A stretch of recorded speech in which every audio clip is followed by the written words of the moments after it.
A very good evening and a hearty welcome begin warm enough to encompass you all. We, the management and Department of Electrical and Electronics Engineering, take this immense pleasure to conduct the AICT Training and Learning Academy sponsored 2-week faculty development program on power electronics application to renewable energy systems, electric vehicles, and intelligent control.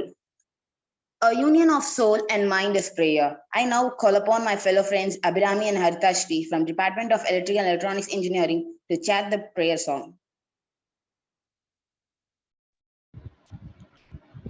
நீராறும் கடலொடுத்த நிலமடந்த கீழொழுகும் சீராறும் வதனமென திகழ்பரத கண்டமிது தெக்கணமும் மதிசிறந்த திராவிடன திருநாடும் தக்க சிறு பிறை நுதலும் தரித்தனரும் திலகமுமே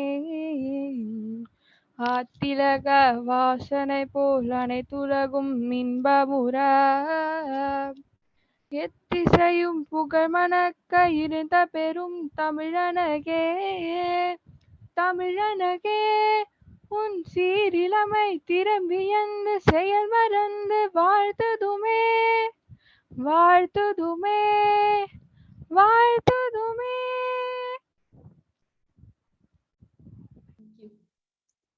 Thank you, girls. I now request our principal, Dr. K. Palanikumar sir, to address the gathering.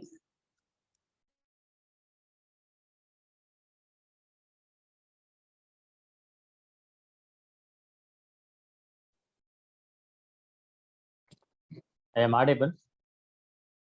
Yes, sir, audible, sir. Thank you. Very good evening to one and all present here.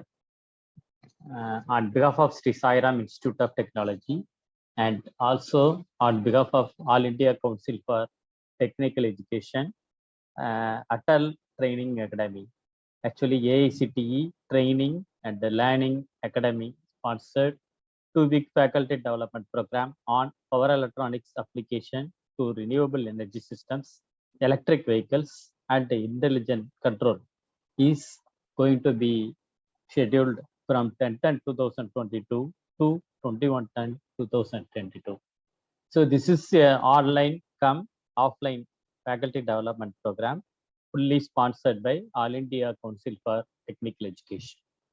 So this is a great initiative that AICT has selected Sri Sai Ram Institute of Technology, especially Electrical and Electronics Engineering Department for conducting this program.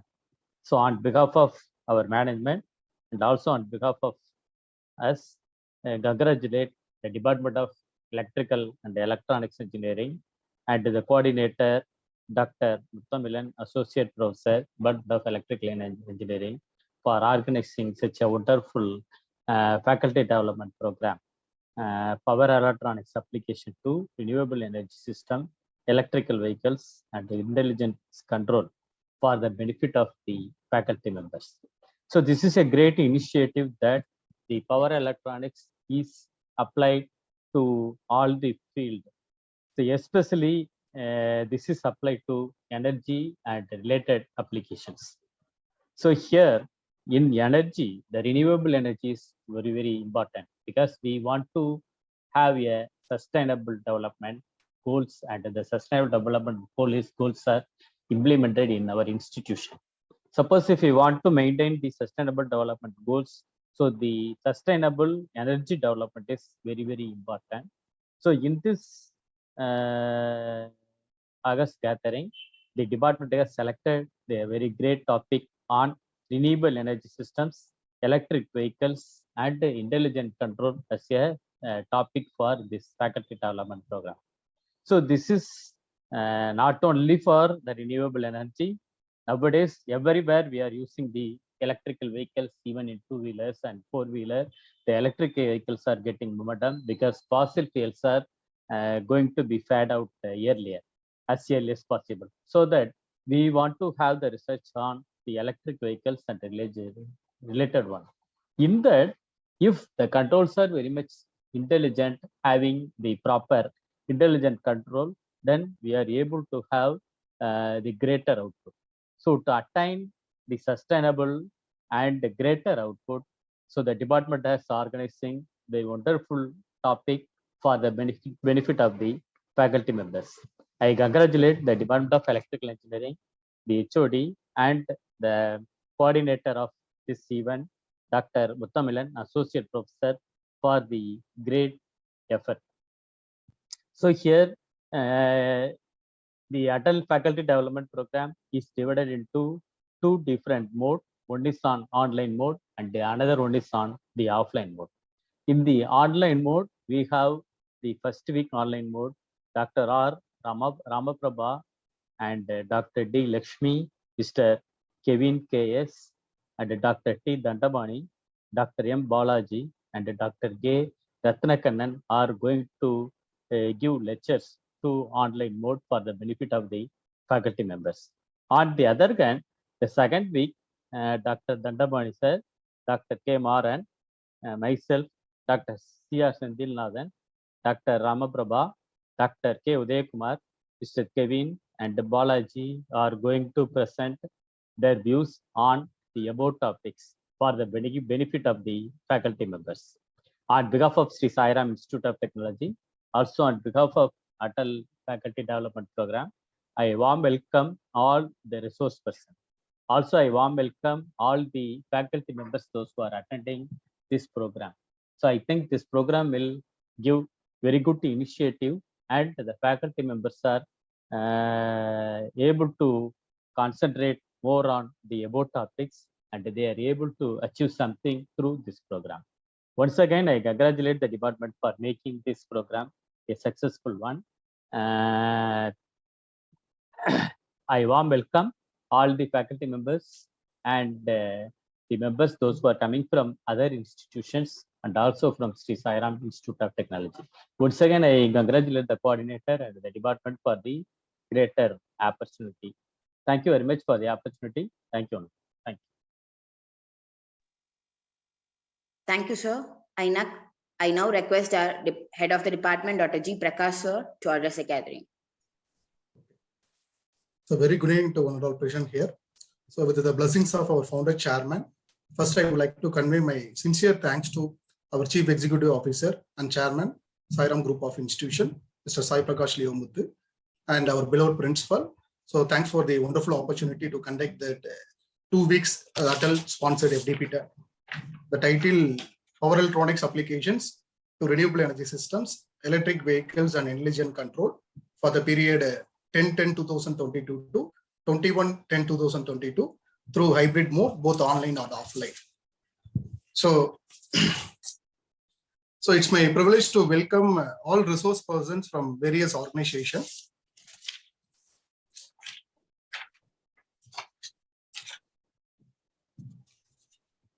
So Dr. Ramaprabha from SSN College of Engineering and Dr. T. Dandabani from Triple RT Electro Power Limited and Dr. D. Lakshmi from Amit University and Dr. M. Balaji from SSN College of Engineering and Mr. Kevin K.S. from AB Technology and Dr. K. Ratnakannan from Anna University CEG campus and Dr. K. Maran, Director, Sai Ram Institute of Management Studies and Dr. K. Udayakumar from CEG campus, Anna University and our beloved principal and Dr. C. Sendilnathan, HOD MBA, Sri Sai Ram Institute of Technology.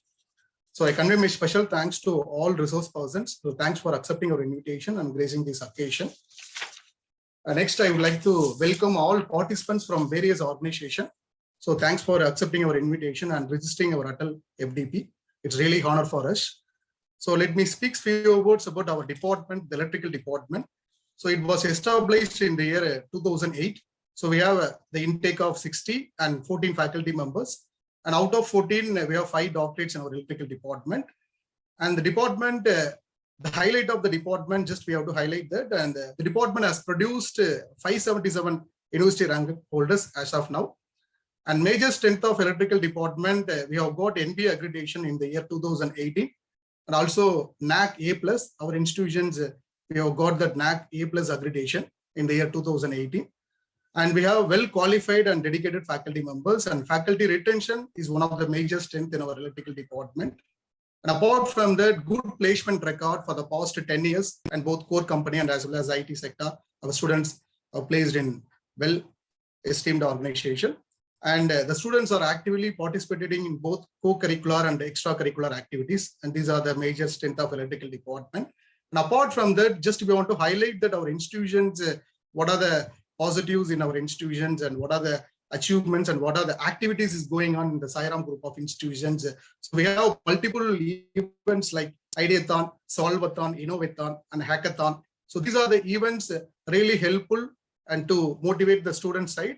And we have to convert the students' projects to publications that should be published in the reputed journals. And we have to convert the students' projects from that is normal activities to pattern. And these are the events we are organizing, that Ideathon, Hackathon. It could be more helpful for students' point of view. And this is one of the major achievements and major activities in our electrical department and Sairam group of institution. And apart from that, we are organizing and we are conducting that AMCAD and SkillRack portal is one of the efficient portal for learning point of view. The students, they are effectively utilizing from first year onwards. And this is one of the major strength of our institution, and SkillRack and AMCAD. And apart from that, an industrial institute interaction. So already we have signed that MOU with nearby industrial association. And recently we have signed that Tirumudi Industrial Association. And this association, through this association, our faculty members already they have gone for industrial training, and what the industrial needs, that expectation, it should be full-fledged, and the same it has been conveyed to the student side. So these are the major activities is going on in electrical department, industry institution, and major MOUs with various organizations, and the benefit of providing internship and other activities. And apart from that, the Sairam, another advantage of Sairam is a say we have a Sairam artificial intelligence powered learning through the online platform. And there are most of the activities is going on and academic wise and as well as aptitude and other skills. Their students, they are going to learn this SAIL platform.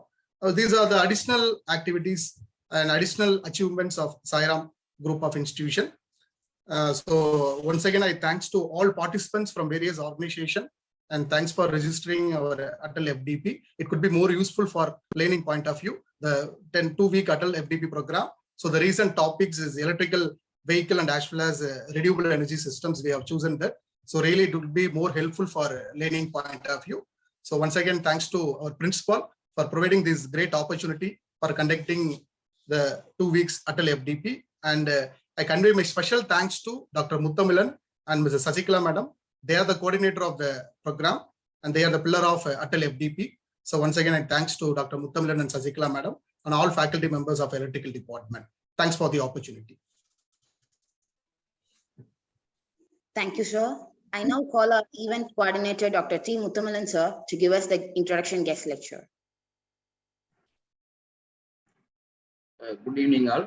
I would like to thank our management, principal, and head of the department for providing the opportunity to conduct a 2-week Atal FDP. Thank you, sir. This is the introduction for Dr. R. Ramaprabha, ma'am, Associate Professor in the Department of Electrical and Electronics Engineering, SSN College of Engineering, Chennai, has 22 years of teaching experience, including 16 years of research experience. She obtained her PhD in the area of solar photovoltaic system from Anna University, Chennai. During her PhD, she developed Solar Energy Research Lab, which is in the East Wing of EEE Department at SSN College of Engineering with internal funding. She has published 2 books, 9 book chapters, 120 research publications in international journals, and 175 papers in the proceeding of the refereed international and national conference. She visited Singapore, Australia, USA for paper presentation and sharing session. She received international travel grant of rupees 1.45 lakhs under DST ITS for attending the conference at Hawaii during December 2017. She organized many national level workshops, FDPs, webinars, conference, and 3 international conferences, out of which a quite number of events were sponsored by CSIR, AICT, etc. She received Best Teacher Award for the academic year 2009-10, 10-11, 14-15, and 16-17. She also received CTS Best Faculty Award for the academic year 16-17 and she received IET SPV Raman Research Award 2014 in IET Chennai Network Achievements Award 2014 function by IET. 6 scholars have completed their PhD under her guidance, and she is currently guiding 7 PhD students. She is an approved research committee member in Vellore Institute of Technology, Dr. MGR University Chennai, SRM University Chennai, Savitha University Chennai, Vishvesvaraya Technological University Karnataka. She is a reviewer for several reputed international journals. She completed 3 internally funded projects worth rupees 15 lakhs. She is scientist mentor for the project titled Design and Development of Flywheel-based Power Conditioning System for a Renewable Energy FET Microgrid of 20 lakhs funded by the Department of Science and Technology under Women Scientist Scheme. She filed 1 patent on solar compact dustbin. She developed solar energy research lab, value added lab in the department worth rupees 40 lakh. She is an active senior member in IEEE and life member in ISD. I now call upon Dr. Ramaprabha ma'am to continue the session. Thank you, sir. Am I audible? Yes, ma'am. Okay. So at this juncture, I would like to thank the principal of SAT, Dr. K. Palanikumar sir, then HOD Prakash sir, and the coordinator Muttamilan sir for considering me for this FDP. I just try to deliver myself. Shall I share the screen, sir?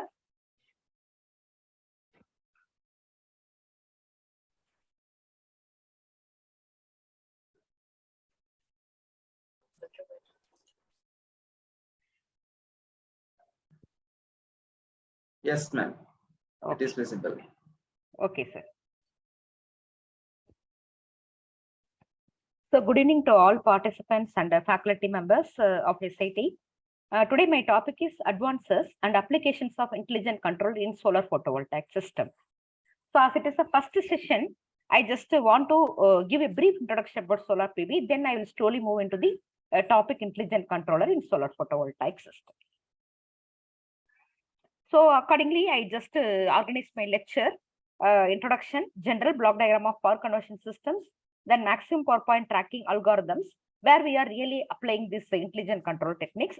Then what are the soft computing techniques we can apply for PV system, then intelligent techniques for PV system. So we know that the sun delivers energy to the earth free of charge. The solar power and the term solar energy are synonyms alternatively used. It is nothing but energy from the sun. So normally the PV systems are categorized into 4: direct coupled system, autonomous system, hybrid system, and the grid connected system. So in direct coupled system, it is the simplest system where PV array is directly connected to the DC loads. The DC output of the PV model or array is directly connected to this load like DC motors. So as there is no electrical energy storage, that is like batteries in direct coupled system, the load only operates during the sunlight hours because there is no storage system. Whenever sunlight is available, that time the load is directly connected to the photovoltaic system. So making this design suitable for common applications such as ventilation fans, water pumps, and small circulation pumps for solar thermal water heating systems. So matching the impedance of the electrical load to the maximum power output of the PV array is a critical part of designing well-performing direct coupled systems.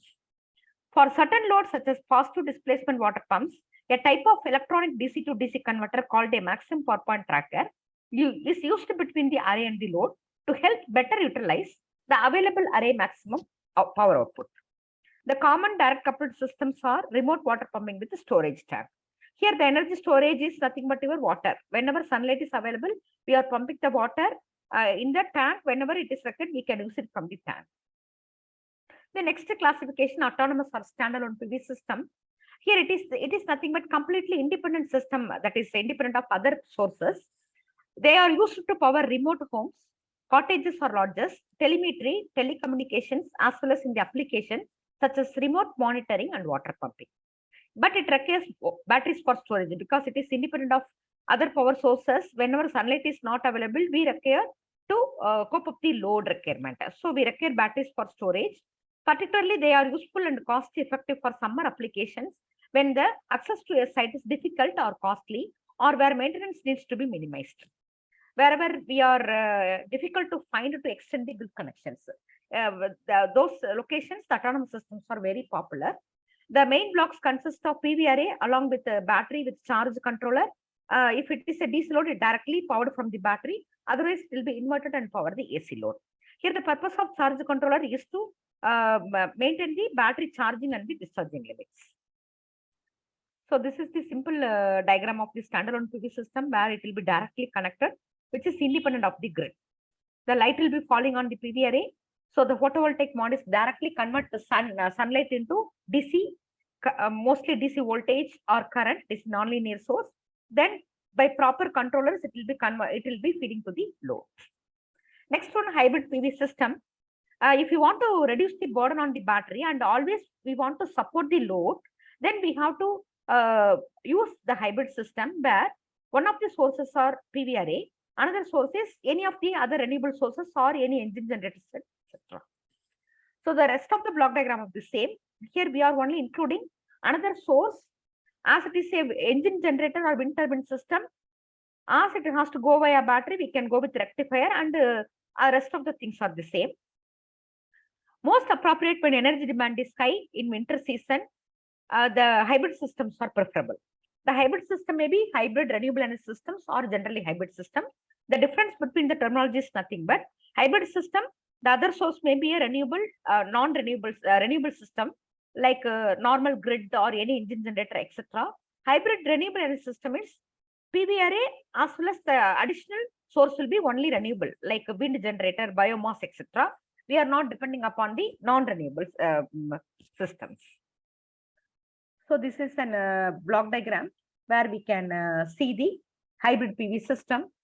Here, first diagram will shows the hybridization of the PV and the wind, because this is the popular compo of the hybrid PV system, where we can meet the load along with the PV and wind generator system. But as both are intermittent in nature, both sources are intermittent in nature, we need the battery bank. If you want to avoid the battery bank, then we have to hybrid with grid systems, existing grid systems. Next, grid connected PV system. Here we can totally eliminate the battery. So whenever sunlight is available, we can feed the load as well as we can store the power generated by the PV in the grid.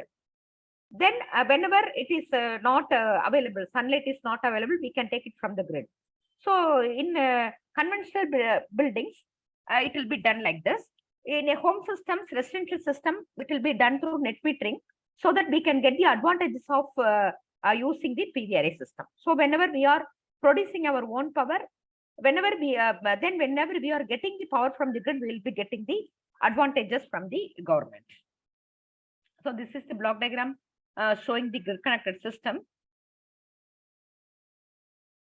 So here we have to go with the battery bank if it is required, but the burden on the battery will be very less. If you want to eliminate the battery, then you can eliminate the battery also in case of grid connected PV systems.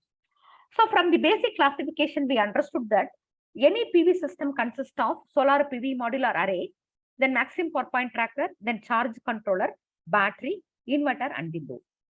So excluding the source and the load, rest of the system is called the BOS, that is the balance of systems. So the design part involved in this balance of system. So then giving a brief intro on solar energy, it can be converted into other forms of energy such as heat and electricity. A popular way in olden days to convert the solar energy is to convert into the thermal energy or heat. That is, it can be used to heat the water for use in homes, buildings, or swimming pools, or heat the spaces. It can be used in inside greenhouses, homes, and other buildings. The next way of converting solar energy is nothing but converting into electricity. There we are using the semiconductor devices like photovoltaic devices. They have the property to absorb the photon.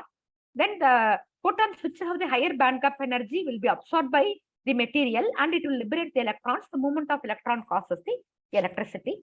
So that means that the photovoltaic devices directly convert sunlight into electricity. The indirect way of converting solar energy into electricity in case of PV is nothing but the solar power plants where the sunlight will be converted into heat. That heat will be used to heat up the water.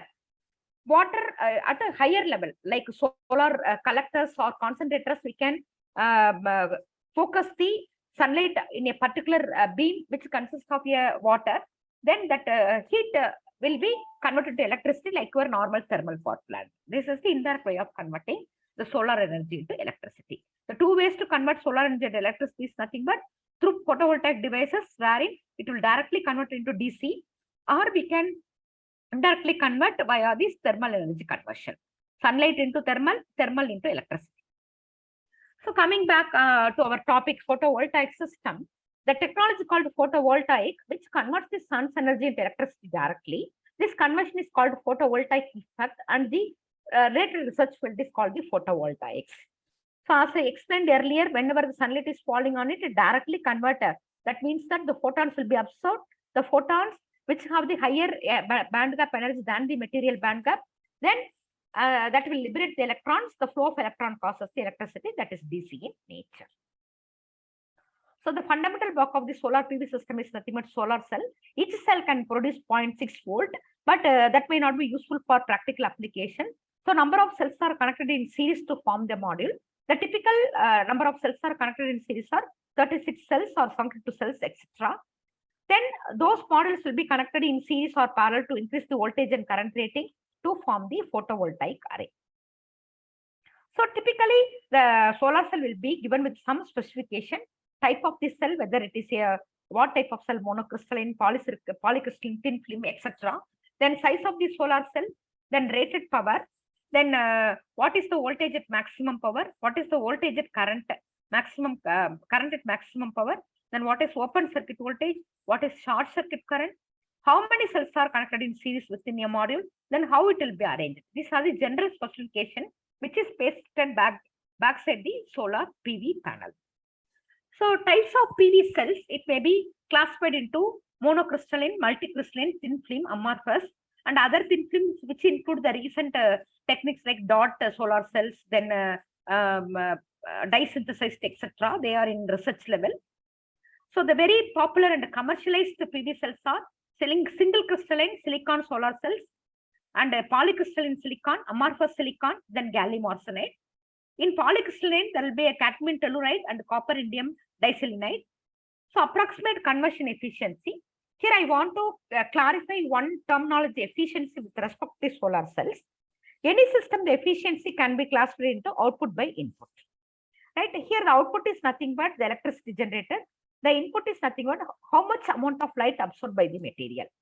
So it is typically based on the material type. So this 15 to 25%, for example, single silicon, that means that it can absorb only the 15 to 25% of the photon falling on it. That means that whenever photons are falling on a material, because of the material property, say for example, the material has some band gap energy of X, but the photons may have variety of band gaps. So whenever the photons which have the higher band gap energy, that is greater than X, that can only liberate electrons. Other photons just pass through the material or it can be reflected back. So because of that, all the photons may not be absorbed by the material, and part of the photons falling on the material will be converted into electricity. So that is the efficiency. That totally depend upon the material type. So that's why it is efficiency is like that. But whenever if you are talking about the system, that we can talk about 90 to 90%, there we are not considering this efficiency. Whatever the input power generated by the solar PV, how much it will be converted, right? That is called the system efficiency. That may depend upon the converters and other BOS system losses. So this is the typical VI characteristics of any solar photovoltaic cell. As I mentioned earlier, this is non-linear in nature. So in the left side, it is mostly a current source. Right side, it is mostly voltage source. So it is non-linear nature. Normally, while using for the applications, this will be converted into a stiff voltage source by putting a coupling capacitors, right? So this is the PI characteristics and VP characteristics. As it is DC, power is nothing but just multiplication of voltage into current. So as you can observe from these characteristics, there is a single peak power for all the insolation type here. Here I want to clarify one terminology. Normally people will confuse the terminology insolation and illumination or irradiation level. Irradiation level and illumination can be used together. So it will normally indicate the covers both artificial and natural lighting. But the term insolation only used for natural lighting. It cannot be used for artificial lighting. Okay, because for some testing purpose, we'll be using some halogen lamps for other lamps, so that light level can be indicated by light intensity can be indicated by watts per meter square. But those type of artificial lighting we cannot use the term insolation. Insolation is the term only used for natural lighting, particularly sunlight or moonlight, etc. But illumination can be used for both natural as well as the artificial lighting. So normally the panels are tested and the specifications are given at a standard test condition. The standard test condition with respect to solar PV are insolation equal to 1000 watts per meter square, and T is equal to 25 degrees C, and air mass is equal to 1.5 meter per second. So at this time, we will be getting this characteristics red color mark. Why it is maximum 1000 watts per meter square? Why can't more than this 1000 watts per meter square? Because as per the geographical, below equator we will be receiving maximum of 1000 watts per meter square, and above equator we will be receiving 1300 watts per meter square. So that's why if you see the countries like which are lying on above the equator, their testing condition will be 1200 or 1300 watts per meter square. But the country which are lying below the equator, the maximum insolation received is 1000 watts per meter square only. That's why all the paper, if you are seeing the standard test condition, they are mentioning 1000 watts per meter square maximum, right? So if the insolation is reduced, obviously you can see that the current is drastically reduced, but the little bit decrease in the voltage. So even though one of the parameter are reduced, as it is the DC, power is equal to V into I. Obviously power will be reduced. So this is the effect of temperature. So the standard temperature is 25 degrees C, but it can be beyond 25 degrees C. So at 25 degrees C, you can see the characteristics. If the temperature increases, there is a slight increase in the short circuit current, but a drastic decrease in the open circuit voltage. As I mentioned in the last slide, even though one of the parameter reduces, power will be reduced. So why I am taking only G and T, and most of the literature taking G and T? These two parameter has more impact on the characteristics. These are the two most variable parameters in the environment. So next we are going for the electrical tracking system. I think most of you having in the mind tracking system means we will be rotating the full system towards the sun direction. So we'll be always receiving the full sunlight. That is called the mechanical tracking system. But that becomes nowadays very unpopular because we are claiming that the solar energy is a clean energy with less maintenance. But if you are involving a mechanical component which will be rotating the full PV array towards the sun's direction and return back to the original direction when next day comes, the maintenance and failures may require the maintenance, the mechanical parts. So normally they will be going for the reconfiguration technique and electrical tracking system, so that all time they'll be getting the full power.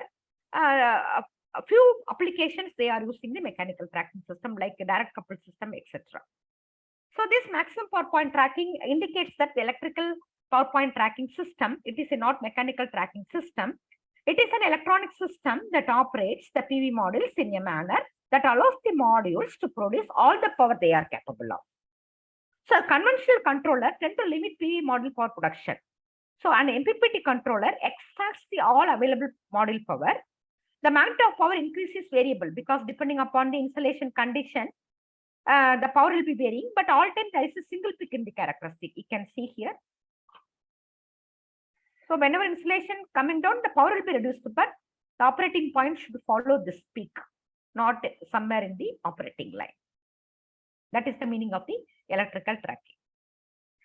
So in the PV curve of the model, there is a single maximum of the peak that we already told. Why this maximum power point tracking is important? Already we see that the commercial available silicon efficiency will be 13 to 25% only. That means that it cannot capable of converting all the sunlight into electricity. But whatever it can do, that it has to be fully extracted because we are investing a huge amount on installing the PV arrays. That's why we are going for the maximum power point tracking system. So it will improve the utilization of the solar PV module. So simply we can explain the MPPT matches the source resistance with the load resistance to get the maximum power at the output stage. So a simple DC to DC converter serves the purpose of transferring this maximum power from the PV module to the load. A DC to DC converter acts an interface between the load and the module. By simply changing the duty cycle, the load impedance as seen by the source is varied and matched at the point of peak power with the source so as to transfer the maximum power. Most of the MPPT is having the efficiency of 92.87%. Here you remember that the percentage whatever you indicated is conversion from sunlight to electricity. That is not the efficiency of the MPPT. So the efficiency of the MPPT is nothing but efficiency of the converter. So this is the diagrammatic representation of the typical MPPT system. So here you can see that the DC to DC converter matches the source with the load. Am I audible clear? Yes, ma'am. Yes, ma'am. Okay. Because internal resistance, I find some, 1 minute, sorry for the disturbance, I find some discomfort in my headphone, I'll just.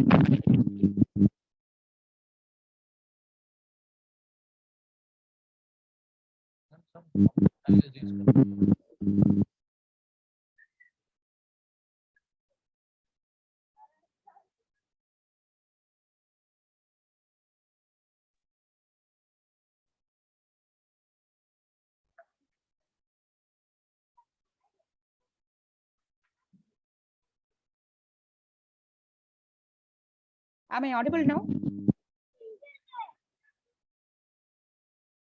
Am I? Yes, Okay, ma'am. I think it's not from my side. Some participants have switched on some gadgets near to your speaker. Please take care of that. So we coming back here. So here we have studied the maximum power point, maximum transfer theorem in our circuit theory. Whenever the source resistance is equal to load resistance, the maximum power will be transferred. Same concept is used here. Here the solar PV is a variable source resistance. Whenever the insolation is high, the internal resistance of the PV module is less. Whenever the insolation on the PV panel is less, then internal resistance will increase. This is not controlled by user because that depends upon the nature, right? So whenever the source resistance, I mean PV resistance is varied, that should be properly matched with the load resistance by some converter with the controller. That should be continuously monitored and matched. Here for understanding, a simple understanding, we are taking this as load as a constant load. So I will just draw and explain this. So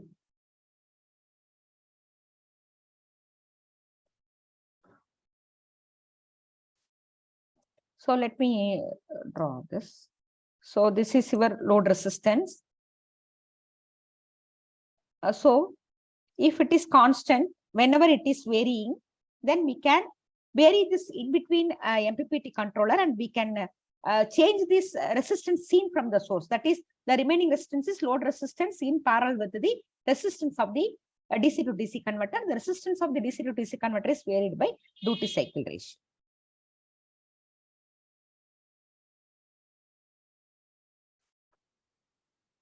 So next we are going the concept of load matching. This is where VA curve, this is where MPP curve. When the source is connected to the load point, actual load curve may be here or somewhere away from MPP, or it may be in line with MPP. But if it is away from MPP, we have to move this operating point towards this point, right? So that all time it will be operating at maximum power point.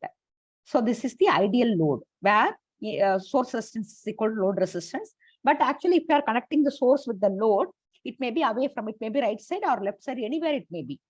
But if by simply varying some other resistance which in parallel with the load resistance, this will be pushed up here towards the maximum power. The logic behind this is nothing but source resistance is matched with load resistance. So we will take the example of buck converter here, how it will be varied. We know that buck converter, we know that V naught equal to duty cycle into VI. The resistance, it can be converted into resistance equation. These are presented in Rashid book. R naught equal to D square into Ri. That means that input resistance is equal to output resistance divided by D square. By simply varying this, we can match this resistance. So here we can see whenever duty cycle is not prompt, we will be connecting PVRA with the load through the DC to DC converter, but the DC to DC converter will operating as some other duty cycle. That time, the load line may be here, or it may be anywhere away from this, right? By simply varying the duty cycle, we can gradually moving this and we'll be keeping this. All time it will be sensed and it will be keeping this point here itself to track the maximum power. This is the concept behind maximum power point tracking. So in general hybrid system, the block diagram are PV source, MPPT, then it will be charge controller battery, then inverter DC load. If we are using any hybridization, it will be directly feeding the AC load. So other system with MPPT, it is the battery charging system where PV module is connected to the battery via MPPT system. Here MPPT acts as the charge controller also, right? Then grid connector local load, it will be connected via MPPT system, then inverter system. Then pumping application, it is a direct coupled system. Here we are using MPPT to step up the voltage and we will be running the motor. So we can derive this block diagram PV array. As I initially told, it will be converted into constant voltage by coupling capacitor. Then it will be connected to a DC to DC converter. For explaining purpose, I will take a boost converter. It may be of any converter. Here I want to insist one more point that while selecting the converter, keep in mind you can select a simple converter itself. It may not be complex if it is a simple PV array. It may be a normally if it involved battery, we can select buck boost step up bar down converters, right? Then load, then MPPT. What is inside MPPT? There is an algorithm. So it always sends the input voltage and output voltage. There are algorithms. It always gives the reference voltage, which is equal to maximum power point voltage. That will be compared with this actual PV voltage. Error signal will be processed via PWM controller. So the duty cycle is given to the DC converter such that the error signal will be equal to 0. It is the continuous process. So normally the MPPTs are most effective under these conditions: winter or cloudy days or hazy days, or cold weather conditions and low battery charge application. So the power tracker is a high frequency DC to DC converter. So the basic topologies are buck converter, boost converter, and buck boost converter. If it is a battery charging application, we can go with this buck boost converter. So these are the efficiency of individual converter presented in Rashid book. So depending upon your system requirement, you can select the converter types. Next, we are going for the things are clear now. PV array we have discussed. The converter we know that already studied. Then load may be any load. Here only the unknown PA controller, any controller we can put it here. Later of this lecture we will be discussing replaced by this intelligent controller, right? Then high frequency triangular, this is the PWM generator. The only unknown thing is nothing but our MPPT algorithm. What is MPPT algorithm? There are a number of methods available in the literature. I only list out the most popular and basic methods of MPPT system: Padabanda observe algorithm, incremental conductance algorithm, parasitic capacitance, voltage-based and current-based methods. These are the fundamental method. If it is a simple application, you directly take this one of the simplest method. So Padabanda observe method, it is nothing but your hill climbing method. So nothing but whenever if you are climbing a hill, but the climber may not know which is the top, right? So we'll be climbing up. Then whenever we are feeling we are going down, then we have to go back. But if it is a single peak, it is not a flat surface, then we may not stay at the peak all time. It will be oscillating around this, the same concept. So always we are finding slope, the previous value and present value. If it is greater than 0, then we infer that we have to climb up more. If it is less than 0, we found out that we crossed the peak, so we have to go back. This is the concept of basic algorithms. So always we have to measure the current, voltage and current. then we have to compute current power. Then we have to measure the previous instant and we have to compute del P, that is previous power. If del P is greater than 0, then we have to decide whether we have to go up or down, whether we have to increase the voltage or decrease the voltage.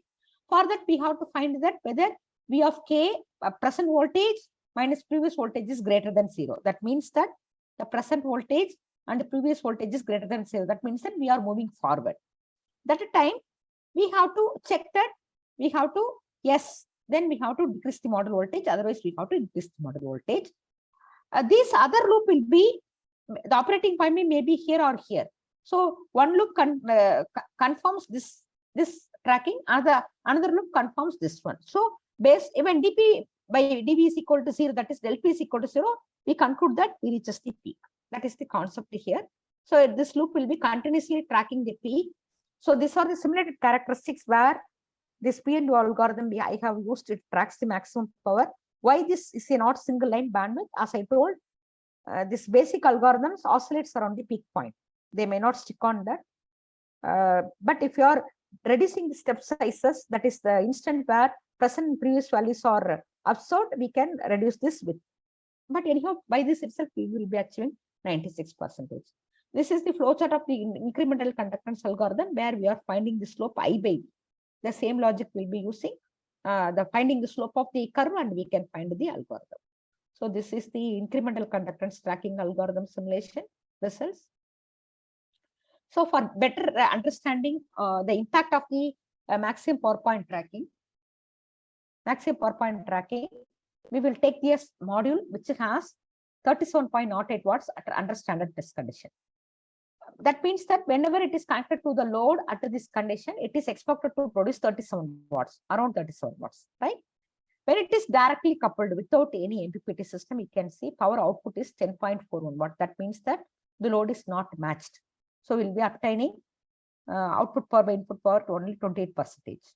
But if you are using PNU algorithm, we'll be reaching 35.79, incremental conduction 36.4. So we'll be consequently achieving the efficiency of 96.52 and 98.17. But both the methods will be using both voltage and current sensors. To avoid this, we can have one sensor, a voltage-based method and current-based method. Moreover, this voltage and current-based method need not to be required to discontinue the panel whenever we are measuring voltage and the current. So there is a thumb rule theory in this solar PV system is nothing but the ratio of the VM to the VOC is around 0.7 to 0.85. Right, this is we have to find for our panel what is the ratio. So we'll be keeping pilot panel which is not connected to the load. Both are the same specification. It is a bigger array. This is this very small panel. Both are inclined on the same direction and both are at the same condition. So this will be always connected to the load. No need to disconnect from the load whenever we are measuring this VOC. So all time it is measuring VOC. It will be converted by the factor by 0.87 for this panel. This will be voltage will be measured from the PV panel. It will be comparator. Rest of the things will be the same. So here the reference voltage is equal to maximum power point voltage. M is nothing but a voltage factor. But voltage factor, before going to write the algorithm, you have to check up for your panel available practically. It may be varying from 0.7 to 0.85. So for each level of installation, maximum power will be transferred without disconnecting the load. So there is no power loss in the system. Similarly, we can check with one sensor, current sensor alone. So another thumb rule in PV system is nothing but the ratio of IM to IOC is same way 0.75 to 0.85. For my panel, it is 0.77. So I'll be using all time I'm measuring short circuit current. The main panel is not disturbed to feed the load. So these methods are simple methods using one sensors and fast methods and simplest method. So we have developed with the UG students voltage linear reference method. This is the offline method. So we will be practical observing curve tracer, and we'll be writing the curve equations by using VLR line. We'll be feeding this as the offline algorithm, so that our algorithm will be fed here to always compute the reference current. So that will act as the MPPT. So here you can see for a particular instant, we cannot compare this voltage and the current. Here I am using buck boost converter for this particular application, but you can check with power, that will be better understandable. So 1000 watts per second, this 37 watt. Same output power is nearly 37 watt. Whenever suddenly I am decreasing the insulation 500, it will be producing around 12 watt. The output also follows the same thing. Same if you are increasing 800 watts, this will follow the input power. So the difference between input and the output power will be less. This small deviation is losses occurred in the converter. So this tabulation is put for different insulation level for a particular temperature. Even you can take the reading for different temperature also. By using this BLR based MPPT, you can see the difference between input and the output powers, but it will not work out effectively for lower insulation levels. So there are a number of algorithms present in the literature, but simple application, you can take PNO or incremental conductance algorithm. The basic limitation of basic MPPT methods, why I'm taking all the fundamentals are, why we need to go for intelligent control, why we go for soft computing methods in solar PV system, because there should be some reason to go for advanced method. That's why I'm taking all these fundamentals. The limitation of basic MPPT methods. In case of non-uniform insulation or partial shaded condition, to avoid the damage of the low illuminated cells, bypass diodes are not conventionally used. But the introduction of this bypass diodes causes the multiple peaks in the power output. So the conventional algorithm, those who can capable of tracking the single peak may fail to track the global peak in presence of local peaks. So we need to go for the special algorithms to track the global peak or real peak in presence of local peaks. Say here, these are the characteristics. So partial shaded conditions are nothing but one or more panels receive lesser insulation compared to others. So the power generated by the panel is less. To avoid the stress on the panel or damage, because the low illuminated panel get all the reverse bias voltage, which is equal to the sum of the voltages from the fully illuminated panels. To avoid this, the bypass diodes are connected so that the panel is totally isolated. So because of this bypass diodes, there are multiple peaks, consequently multiple steps in VA, consequently multiple peaks in the PP characteristic sector. So the number of peaks or number of steps depends upon the number of shading patterns or number of bypass diodes. I taken 3 patterns for example here. Here you can see, here peak occurs in the first true peak. Second case, peak occurs in the second. The third case, peak occurs in the first. If you are using conventional algorithm, in this case, it may work out if operating point on the left line. But if we turn the right line here, it may trap it at this point, not this point. So it is misleading the converter to track the existing maximum power. Like that, it may fail. So from these characteristics, we can observe that it may be multiple steps in the VA characteristics and multiple peaks in the VP characteristics. The amount of GMPP and the voltage, it can be occur depend upon the shading pattern and array configuration. The global peak or true peak may be lie on left side or right side depending upon the load connections and shading patterns. So the problem definition, or why we have to go for the special algorithms like soft computing or intelligent controller techniques. For the maximum power transfer to the load, the resistance of the load should be equal to the internal resistance of the solar source. As the load resistance is decided by other consideration, a chopper can be interfaced. Chopper is nothing but DC to DC converter between source and the load. So the resistance experienced by the solar source will be a function of the load resistance and the duty cycle of the chopper. So there are a number of techniques have developed to control the duty cycle in such a manner that the internal resistance is always matched with the load resistance. So these are the different characteristics. If you take some 5 panels, 6 panels connected in series and 5 shading pattern, these are the contribution by the individual panels. These are the contribution by the array. So there are a number of approaches present in the literature. Scanning MPPT method, where we can scan through full characteristics and coming to track this one, that is the scanning MPPT. There are different methods proposed by different researchers. Then distributed MPPT, to avoid this, whenever the series connected panels, each panel will be connected with the individual converter. But here the disadvantage is losses in the, as number of converters increases, losses in converter are more. But if you want to the reliable control we have to normally use for the distributed MPPT. Or PV string per module. That means that in a PV array, as I already told in the initial slides, PV arrays are connected series and parallel. If a number of panels are connected in series, the series connected panels are called string. Then number of strings are connected in parallel. So each string will be connected with an MPPT. So these are the method to address the shadings. Then other hybrid techniques are used.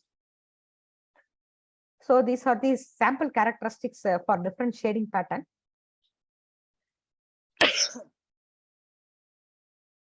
So we have developed some of the scanning MPPT method, modified Fibonacci search method published in elsewhere journals. Muttamilan sir, if time for break is there, you just indicate me so that I will stop. Yes, ma'am. If you need, we can take 10 minutes break, ma'am. No, as per schedule, whatever you want. 8:05, ma'am.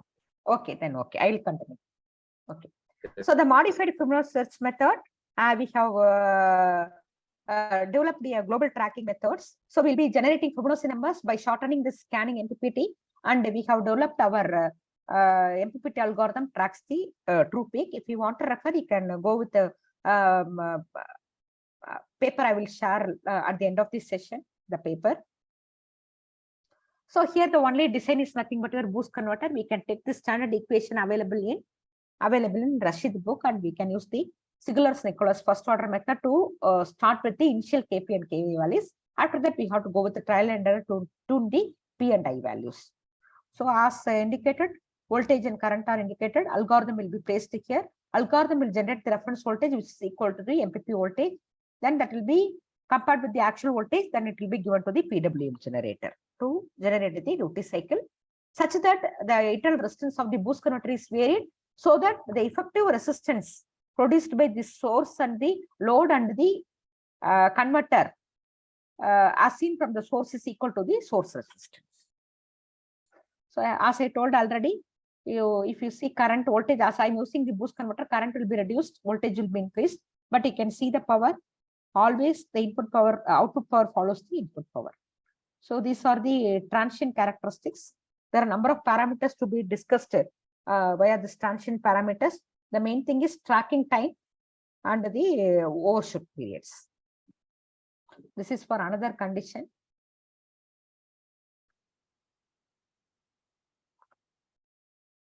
And these are the hardware setup we have developed in the lab. So in open terrace, we have installed a panel in 3x3 matrix, and wiring will be given and set up a panel board. Here we can change the series and parallel connections. As initially I bought this panel, they were no bypass wires, but nowadays the panels are coming with the terminated anti-parallel bypass wires. So I connect externally here the bypass diodes. So this is the setup for developing. When I did the research, that time PIC controller was famous. I have used this PIC controller to code the Fibonacci search method. So this is the another technique I have developed is nothing but electronic load method to directly trace the VA characteristics. We will be using two channels of CRO, normal CRO or DSO to trace this VA characteristics. So you can see here the maximum power without shading is 60.2. So these are the waveforms observed under uniform insulation condition. The input power and the output power, 2 watt losses will be there in the converter. So this is under partial shading, 2 shading patterns will be used. The expected power is nothing but 24.9, but the power coming is 22. We have used our Fibonacci search algorithm here. So these experiments done in the year of 2010, when I was doing my PhD. Even you can see the change in the duty cycle. Here you can see before tracking the duty cycle on and off period. After tracking, once it is settled, continuous on time and the off time, constant on and off time. If any insulation changes, it will be varying and it will be the stick on when error is closely near to 0. So these are the result uptime. You can see the 4,000 or 2 panels connected in series. So the 2 shading patterns I can introduce. Shading means artificially I'm reducing this voltage, or practically I can shade by some artificial cardboard or like that in one panel. These are the panel 1 insulation, panel 2 insulation. So this has the PV voltage observed, PV current observed, power. These are the ripples. I'm indicating ripples in the bracket. Output voltage, current, as I have used the boost converter, voltage is boosted up, current is reduced, but output power follows the input closely with the efficiency of efficiency above 90%. The percentage indicated in the brackets are the ripple percentage of the voltage, current, and the power, both on input and the output sides. Next, we are going for necessity of optimization technique. Here you can see, as we discussed whatever, so the under partial schedule conditions, the multiple peaks cannot be avoided. So going for conventional classical methods, the optimization methods are well suited for tracking these global solutions. For different research problems, you have seen for finding the global solution, even power system people, they have taken the genetic algorithm, all the thinking for maximizing the power output, or any solution requires maximum or to find out the minimum. We are using the optimization technique. Here also, I am defining the problem as maximizing the power with respect to the global solution. So, solar array performance characterized by rapidly varying environmental conditions. The IV curves depend upon temperature and irradiation levels. The operating current and voltage which maximize power output will change with environmental conditions. So, which causes several local maximum. So, which makes the tracking of real peak or global peak a difficult task. So, the conventional MPPT algorithms could fail to determine the actual global MPP or even traps into the local peaks. So, considerable amount of possible SP power may not be utilized because of this. So, this optimization algorithms help in harvesting maximum power produced by SPV array. So, why non-traditional algorithms? The conversion to the optimal solution depends on the chosen initial solution. Most algorithms tend to stuck to suboptimal solutions. Here, suboptimal solution is nothing but local peaks. An algorithm efficient in solving one optimization problem may not be efficient in solving a different optimization problem. So, these algorithms are not efficient in handling problems having a discrete search space. So, the global peak, here the problem definition is nothing but the global peak using soft computing optimization technique. The objective function is nothing but any soft computing techniques, the objective function has to be defined. Here, the objective function is nothing but maximizing power. Here, f of y is equal to y1, y2, y3, and so on, yn. Here, f of y is the minimum or maximum. Here, we are taking maximum bound. Subject to the constraint minimum 0, maximum the open circuit voltage point, right? So, the variable ya is SPV current. The constraint here I am taken is instead of voltage, I am taking current. Maximum current, minimum current is 0, maximum current is the specified current, short circuit current is the maximum current. So, we have an overview of genetic algorithm. We know that the genetic algorithm is nothing but based on the selection process. Selection is a process which chooses a chromosome from the current generation population for inclusion in the next generation population according to their fitness. The crossover operator combines two chromosomes to produce a new chromosome, offspring, that is called the offspring. The mutation operator maintains genetic diversity from one generation of population to the next and aims to achieve some stochastic variability of genetic algorithm in order to get a quicker convergence. So, the process involved initialization, evaluation, selection, recombination, then mutation, then it has to be go again for the evaluation. If evaluation is okay, termination stop. This is the general overview of the genetic algorithm. What are the steps involved in finding the global maximum power point tracking using GA? So, we have to read the number of modules connected, insolation pattern, and temperature for each module. Then we have to define the objective function. Here, the objective function is to maximize the power and identify the parameters. Generate the initial population, evaluate the population by objective function, test the convergence. If satisfied, then stop. Otherwise, start the reproduction process by applying genetic operators. The three major genetic operators are selection, crossover, and the mutation. So, evolve new generation, otherwise go to step 3 for initial population. The next popular optimization technique is nothing but particle swarm optimization technique. So the particle swarm optimization technique is nothing but another stochastic global optimization technique which uses swarming behavior observed in flock of birds, school of fishes, or swarm of bees in which the intelligent is emerged. It was developed by Kennedy and Eberhardt, has many key features that attracted many researchers. They are less sensitive to the initial solution. They can be easily incorporated, easy to program. They are capable of parallel processing. It is inexpensive in terms of computation time and the memory, less parameter tuning. So here we have to define the number of swarms that evolve or fly through the feasible hyperspace.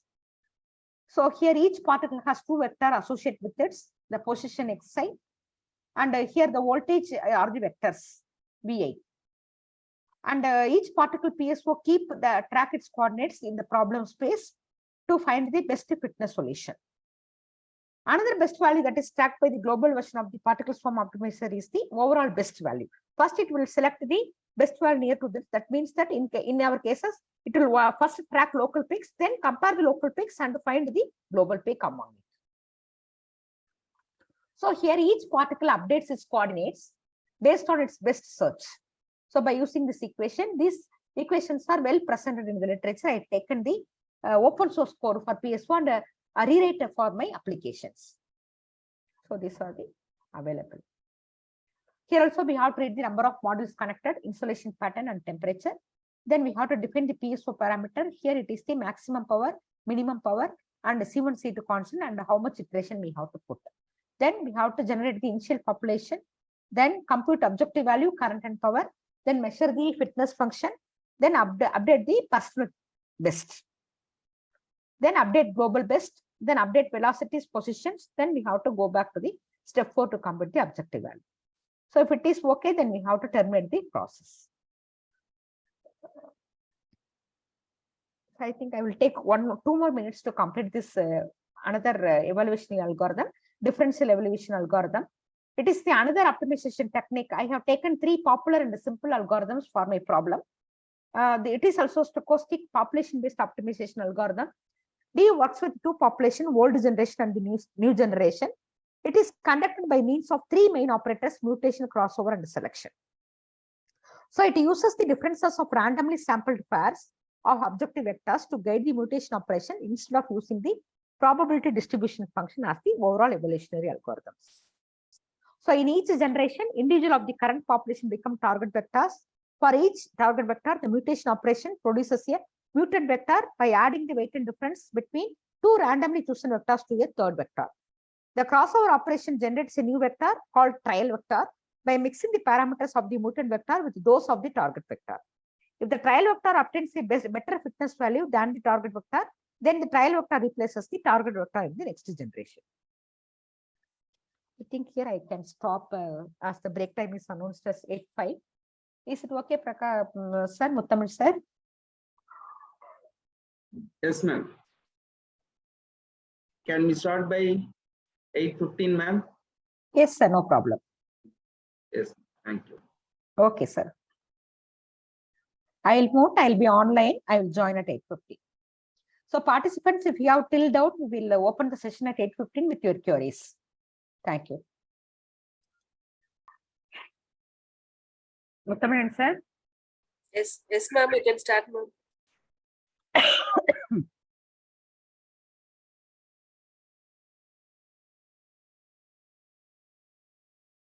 Ma'am, you can start now, ma'am.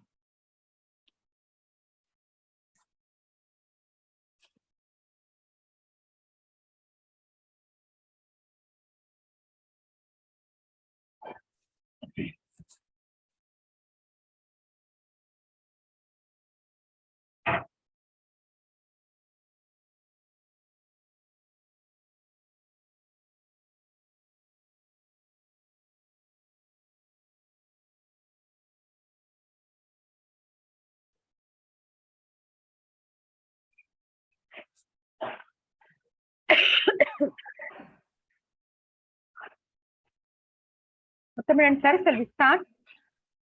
Yes, ma'am.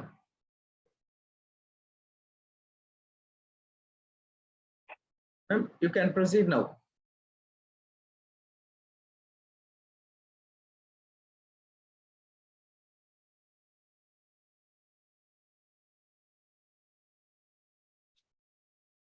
Participants, am I audible? Yes, ma'am. Yes, ma'am. Yes, ma'am. You are audible. Participants, am I audible? Anyone can answer? Yes, ma'am. Yes, ma'am. Sir, kindly intimate to ma'am by mobile phone otherwise.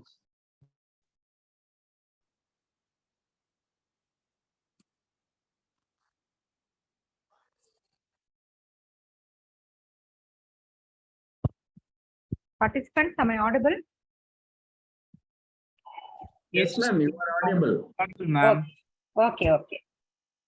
So back to the session here. So we stopped with the overview of differential evaluation. So here, the process involved in differential evaluation is initialization. First, we have to initialize the population with variable vectors. Here, as we discussed here, we have taken the voltage vector, right? Then mutation in each iteration to change the population member, a donor vector is created. To create for each ith member, 3 other parameter vectors are selected in random fashion from the current population. A scalar number f scales the difference of any 2 of the 3 vectors, and a scale difference is added to the third one to obtain the donor vector. The next one, crossover. Crossover is performed on each of the variables whenever a randomly picked number between 0 and 1. Here I want to insist one thing. Any optimization technique, if you are using, better you can optimize the value between 0 and 1 to get the better results. That means that we can always make the maximum value as 1. Accordingly, we can we can make it the values ranges between 0 and 1. Then we can take up scaling up after the process is over. The last process is selection by using the standard equations. So these are the parameters I have taken for solar PV array for scanning the global MPP for differential evaluation, number of variable for all the evolutionary algorithm. I have taken variable as 1. The population size here, D is population size is also taking same because to compare the effectiveness of the algorithms so that I can compare all the algorithms for the particular problem. Then here the crossover rate is 0.8, scaling factor is 0.1. Then the maximum generation is 50. Here the number of variable, population size, then the maximum generation. Here the terminating parameter is nothing but your running terminating factor is maximum generation. I keep it as equal so that we can compare all the algorithms. So here the termination factor is equal to 50 for all the algorithms. Here with respect to this DE, crossover rate is 0.8, scaling mutation is 0.1. Here PSO, the constant C1 and C2 is taken as 1.5 equal. The maximum and minimum is 0.9 and 0.4 inertia weights. Then with respect to GA, crossover rate is 0.8. Then mutation factor is 0.1. Here you can see both are almost equal. Then selection scheme is Rowlett-Wheel selection. Then 2-point crossover and uniform mutation. Here, as I told, I have taken the optimized power, required power is equal to 1, and other things are scaled down accordingly. So the best solution obtained by the genetic algorithm is nothing but 0.9987. Here, differential evolution 0.9987. The PSO 0.9988. Almost all the algorithms performs equally well. Then best solution and worst solution, average value you can compare, and standard deviation you can see this will be less PSO. So if you feel all the values are equal, then we have to evaluate by standard deviation. So these are the convergence characteristics. As I told, I have taken 50 as the stopping criteria for all the things, but everything will converge before that. You can see PSO converges very fast due to its parallel crossway. You can see the nature of the convergence for differential evaluation, genetic algorithm, and PSO. So here the comparison, the binary search method, that is the existing method, then Fibonacci search method that was developed by us. Then I have applied all the 3 algorithms and rewrite the algorithms according to my problem to track the global peak. So I have taken different insolation patterns and I have listed out the power obtained by individual algorithms. You can check it out. For the particular installation pattern A, all the panels are equally illuminated. The maximum power obtained, the corresponding current and the voltage I have put. Similarly, for the next pattern, one panel is shaded, other two are illuminated. You can check the power obtained here. This is the record theoretical power 97.54. And the PSO closely matches with this binary search method. So here the worst cases here F pattern 1000, both other two panels are low illuminated. So you can check it. The power is contributed by only one panel. This panel, other two are isolated. So you can check it that power produced by the algorithm. So the validated results for shading pattern 1, for shading pattern 2, for shading pattern 3, when the insolation level is at the center, global peak is at the center, the PSU is capable of skipping these local peaks and can able to track this local peak. So this is the trend of convergence for different shading pattern, how it will be converging for different patterns. Here the patterns A, B, C, D are given here. So the inferences from this optimization algorithm, the optimization procedure to find global maximum power point of partial shades SPV using 3 different optimization techniques with the objective of the maximizing the power.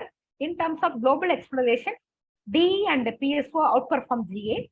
Convergence characteristics PSO are better as compared to D and GA, and the PSO method has found to be more robust and it gives the minimum standard deviation than the other methods.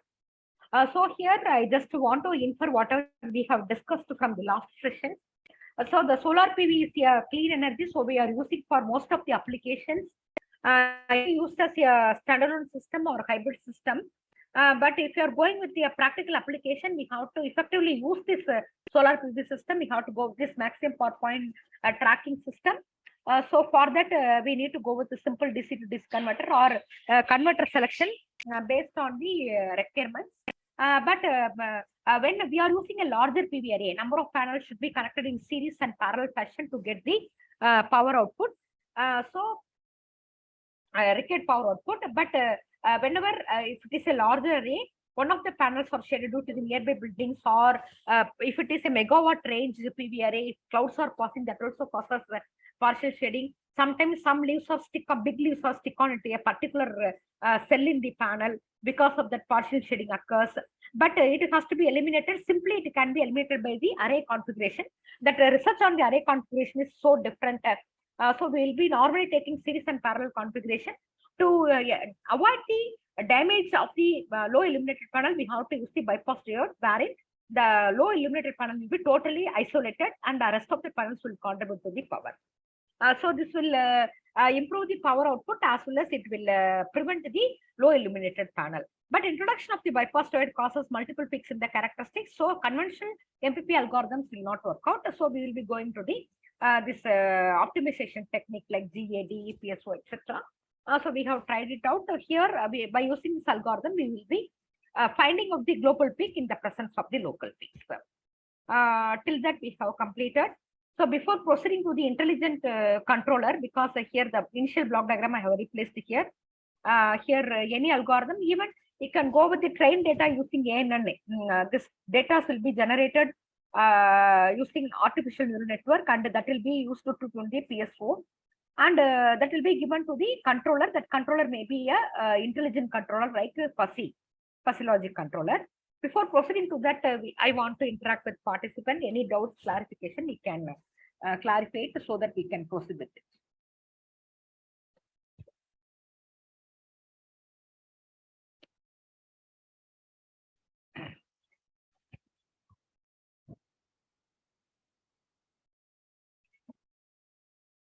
Is there any doubt to be clarified?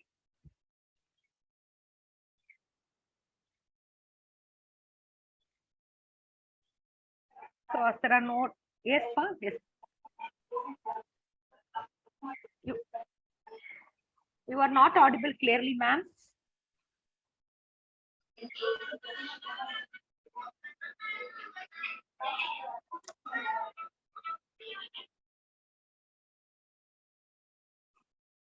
Somebody tried to ask something, but the audio is not clear. Yes, there are a lot of algorithms is there, but Venkatesh sir asked, is there any new algorithms available? Even nowadays, we are using machine learning and other things, but we have to decide depending upon the application whether the complexity due to the selection of the advanced algorithms will increase or not. That is the thing.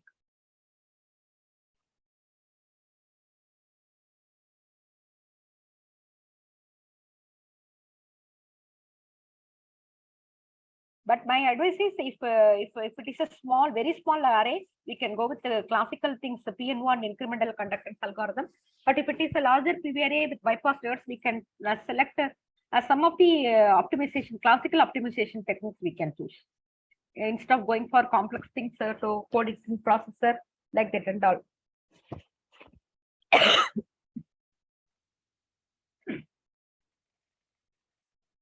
Is there any doubts, any clarifications, discussions required at this point?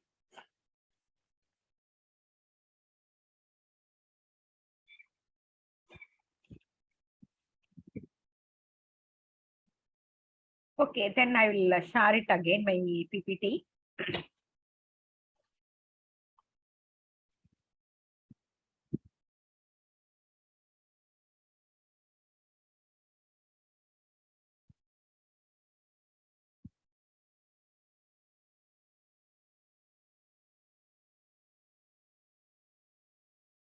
So here now we are going for the introduction of the intelligent controller, application of the intelligent controller, the PV system.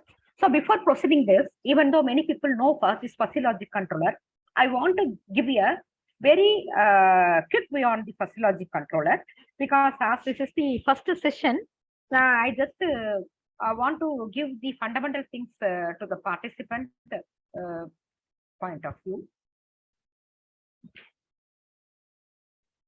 Just on 5 to 10 minutes we can spend on this fuzzy logic controller.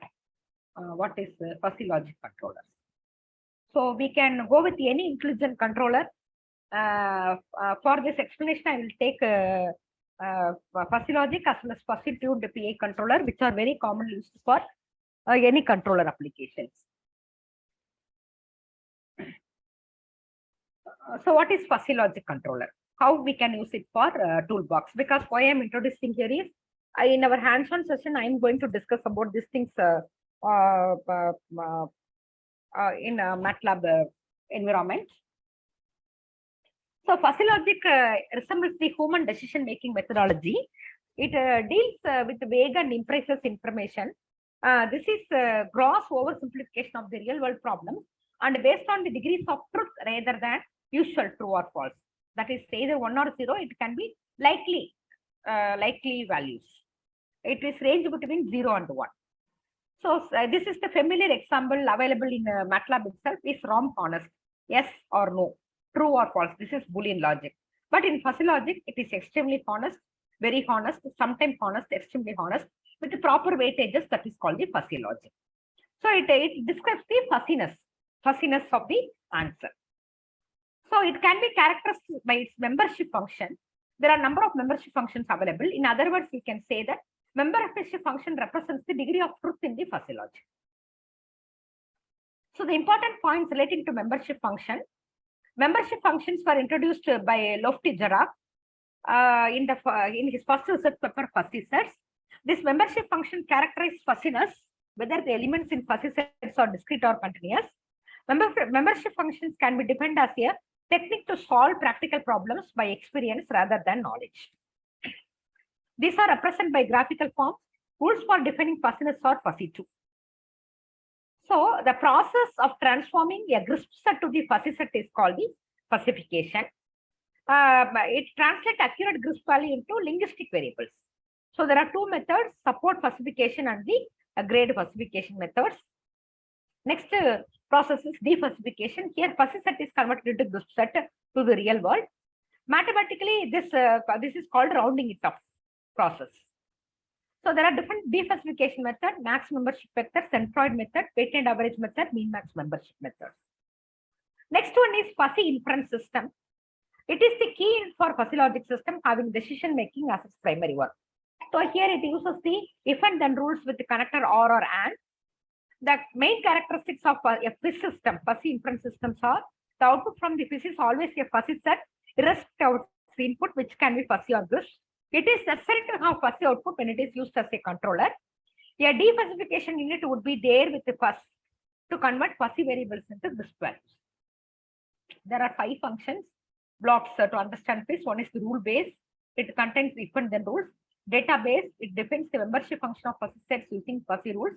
Then decision making unit, it performs operation on rules. Then fuzzification interface unit, it converts grisp into fuzzy unit. Defuzzification block, it converts fuzzy quantities. Actually, all the things will be done by selecting one block with the proper method. It will be done in MATLAB. It's simply. The full block explain this functional blocks. This will be single block in the MATLAB. So working of FIS, the fuzzification unit supports the application of numerical fuzzification method to convert grisp into fuzzy value. Knowledge base, it is a rule base. It is formed upon the conversion of grisp into unit. Defuzzification unit, it converts back fuzzy into grisp unit. 2 important FIS methods are Mamadani method and TS method, Takaki Sujino method. I think I'm not going in detail with this Mamadani method and TS method. We can normally select any one of the methods for your applications. This is the architecture of the fuzzy logic controller. So major components of fuzzifier, defuzzifier, but to convert a grisp into fuzzy as well as fuzzy into grisp values, then knowledge-based system, rule-based system, and inference. These are the main blocks in the FL. First, we have to identify the variables. We have to form the subset, then membership function, then rule-based fuzzification and defuzzification. These are the important advantages of the fuzzy logic controller. It is robust, cheaper, then it emulates the human deductive thinking, reliability, and efficiency. Disadvantages, it requires a lot of data and useful in case of moderate historical data, needs high human expertise. This is important here because while selecting the type of membership function, shape of the membership function, then defuzzification method, all require the human expertise. Then you have to regularly update the rules. So any tutorial, you can go to this website. So in toolbox, we have one FIS system, FIS editor.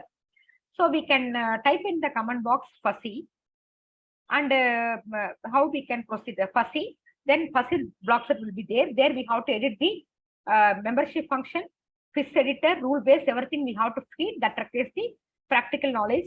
What any researcher can do is first we have to simulate the values with the PI controller and we can find out the range of values and we can feed as a rules in that. So rest of the things it will take emulate the human thinking in this FLC. That will be coded in the FIS box. Then we have to save that as .fis file. Then we have to call in the MATLAB. That I will demonstrate how it will be done here. So this is the quick view on the fuzzy logic controller.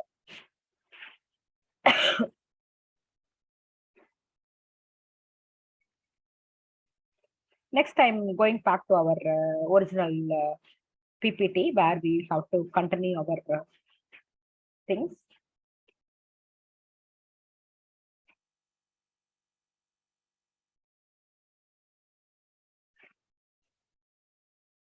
So here, this is the solar photovoltaic array, boost converter load. Here we have initially used the PNV algorithm or anything. Afterwards, we will be using global search algorithm methods.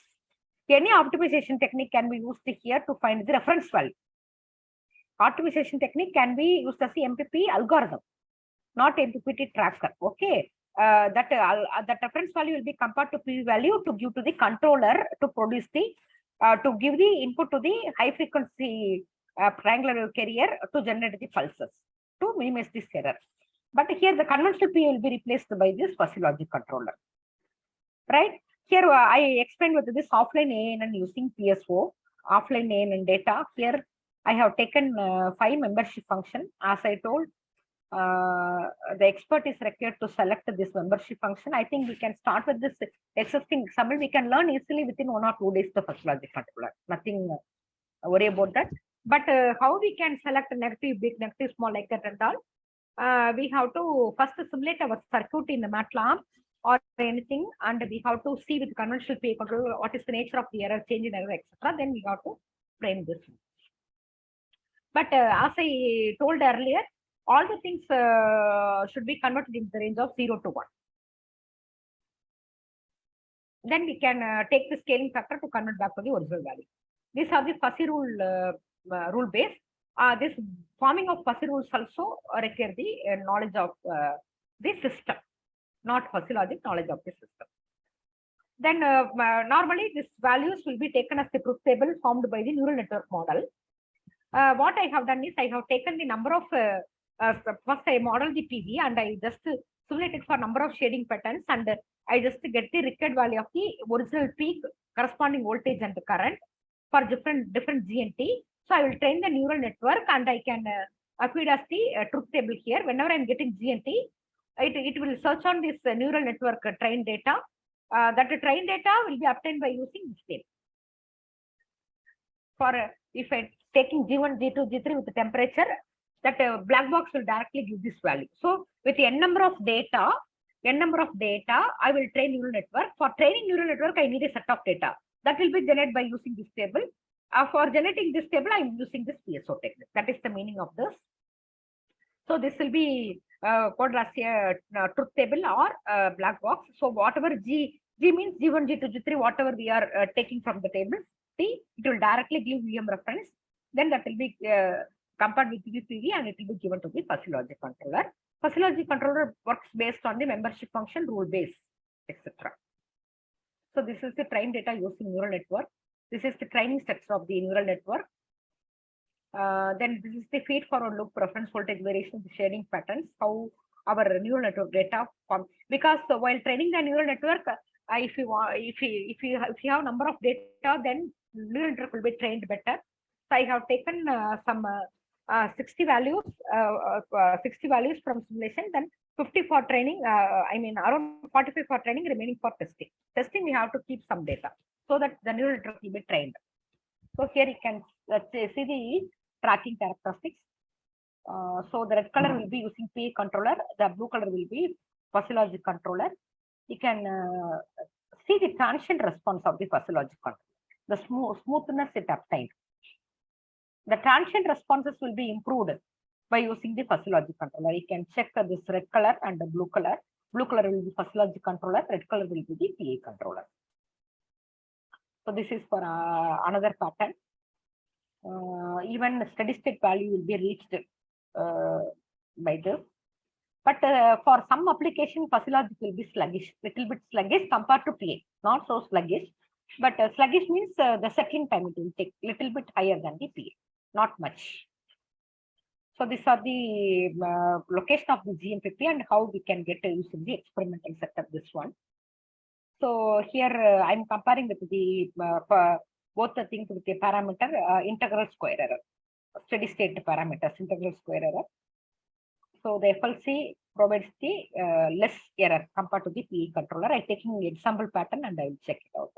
How the error be can because of the smoothness, this integral square error will be less in using fuzzy logic compared to the PE controller.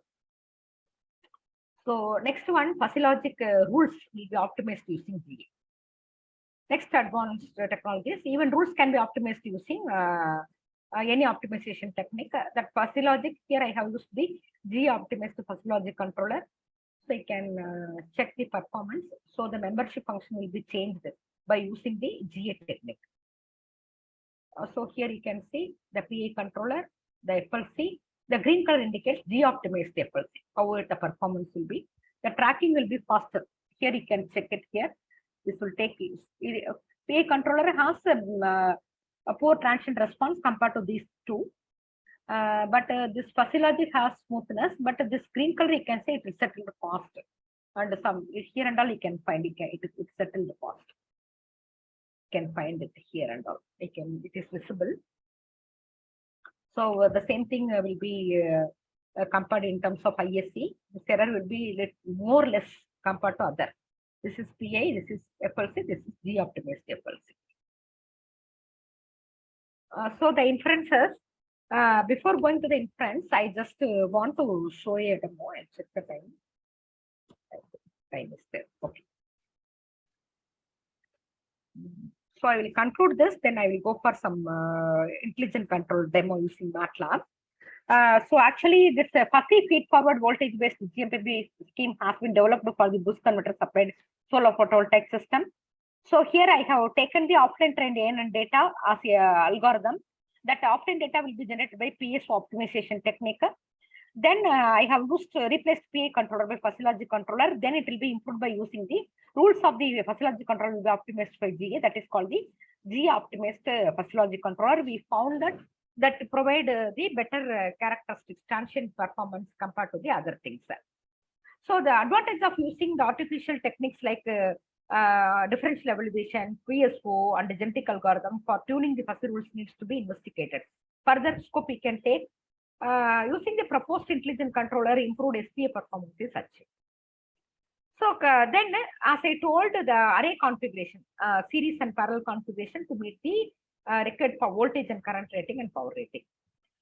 Here, even the switching can be taken because already I told you, particles from optimization has the property of doing the parallel processing. So some of the particles can do the global maximum power point tracking algorithm. Some particle can be devoted to switching this array configuration based on the shading patterns. So the pulse patterns given to the switching for reconfiguration, because the popular configuration techniques to mitigate the partial shading is nothing but a bridging the configuration, modified bridging configuration, TCT configuration. So to achieve this, we can switch this switches properly by using particles by particles from optimization, so that we can reconfigure based on your shading patterns. This one. So the suitability of PSO for both reconfiguration GMPT, some of the particles are devoted for global maximum power point tracking. Some will be to control the signals to just two reconfigurations. So as I told, scanning MPPT system, a single MPPT system by measuring G1, G2, G3, T1, T3, and obtained trained AN. This data will be obtained by PS optimization technique. Then it will be given to the PA controller or physiologic controller. Then these are the values obtained, shading patterns here. Pattern 5, different shading patterns. Then input and output power of different shading patterns. Patterns are mentioned here. Scanning MPPT method, output power. This one, right? Then distributed MPPT system, as I told, individual converter will be used, individual training data will be used. Here the training will be done for this GNT alone. The tabular column will be different here. Okay. For particular GNT, what is the maximum power voltage it has to be given like that. So in these cases, you can see this is the output power. You can check the comparison. These are the power output. You can see the efficiency is less in the DMPP system because more converters are involved. The losses will be more in switches. So DMPP system has lesser efficiency compared to the scanning MPPT system.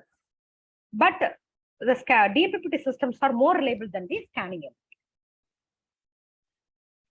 So the overall conclusions to get the maximum power MPPT is required, bypass is useful to preventing the damage of the cells, introduce the multiple peaks in VP characteristics.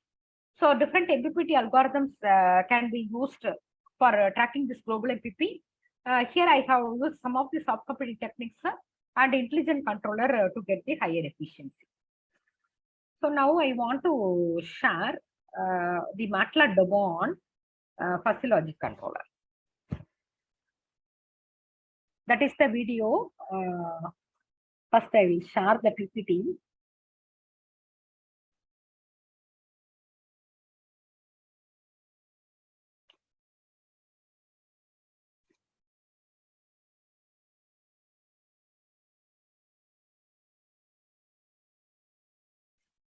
How we can apply, because if it is a first time listener and new to this area, it is difficult to understand with a more number of panels like that. So I have taken a single panel to explain this application of intelligent controller in PV system. I taken a single panel for this. So the purpose of this session is to study the behavior of the intelligent controller. Hybrid system, I am only applying for solar system only. So physics in MATLAB, we have to define the input variables. Here input variables are change in power, dP, and output is nothing but a duty cycle. I am defining one input variable and one output variable. Input is change in power, output is change in duty cycle. So I have taken the membership function, 7 triangular membership function. They are negative small, negative medium, negative big, 0, positive small, positive big, and positive medium. So these are the rules written in the rule table. The range I have taken power -50 to +50, and duty cycle normally 0 to 1 range. Classification I have selected Mamadani method, declassification method, centroid. So what are the steps in MATLAB? We have to command they have to type fuzzy, quiz editor will appear. So we have to follow these steps. We have to change the rule base and the membership functions. Then we have to save that as any file name .quiz. Then in Simulink block, you have to go delete the PI controller. Then you have to go with the fuzzy logic controller block. Then you have to call this block by name. So it automatically sit in this black box. So this is where quiz, after typing quiz editor, it will come. You can change the membership function. You can type the rule base table. And here you can implement the fuzzy logic controller. This I will put a video which was prepared for our renewable energy systems lab, both the PI controller and fuzzy logic controller. Both the videos, because MATLAB versions may be different, so I have screen recorded the things and bring it here. So those are prepared for our students' renewable energy purpose. But anyhow, this is up to here to call this videos. First, the demo will show how the PI controller will be implemented. Once again, I will share this.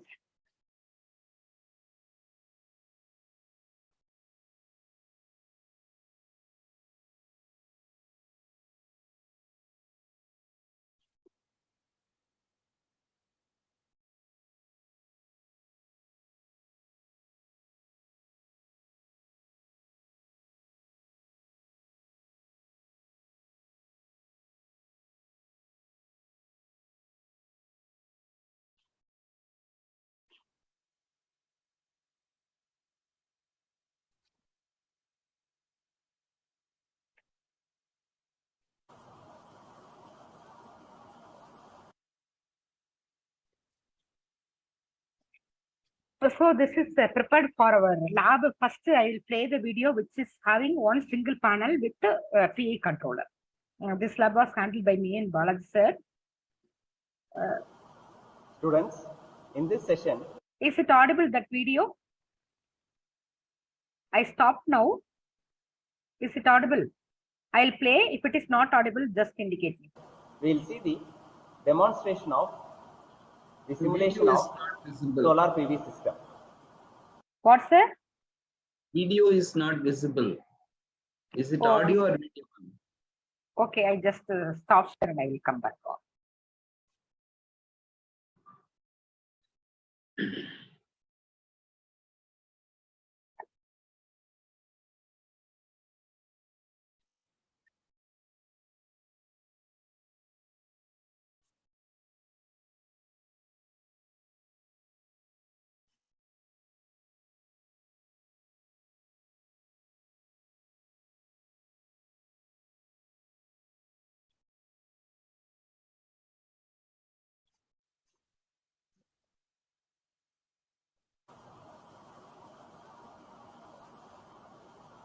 Students, Now is it visible, sir?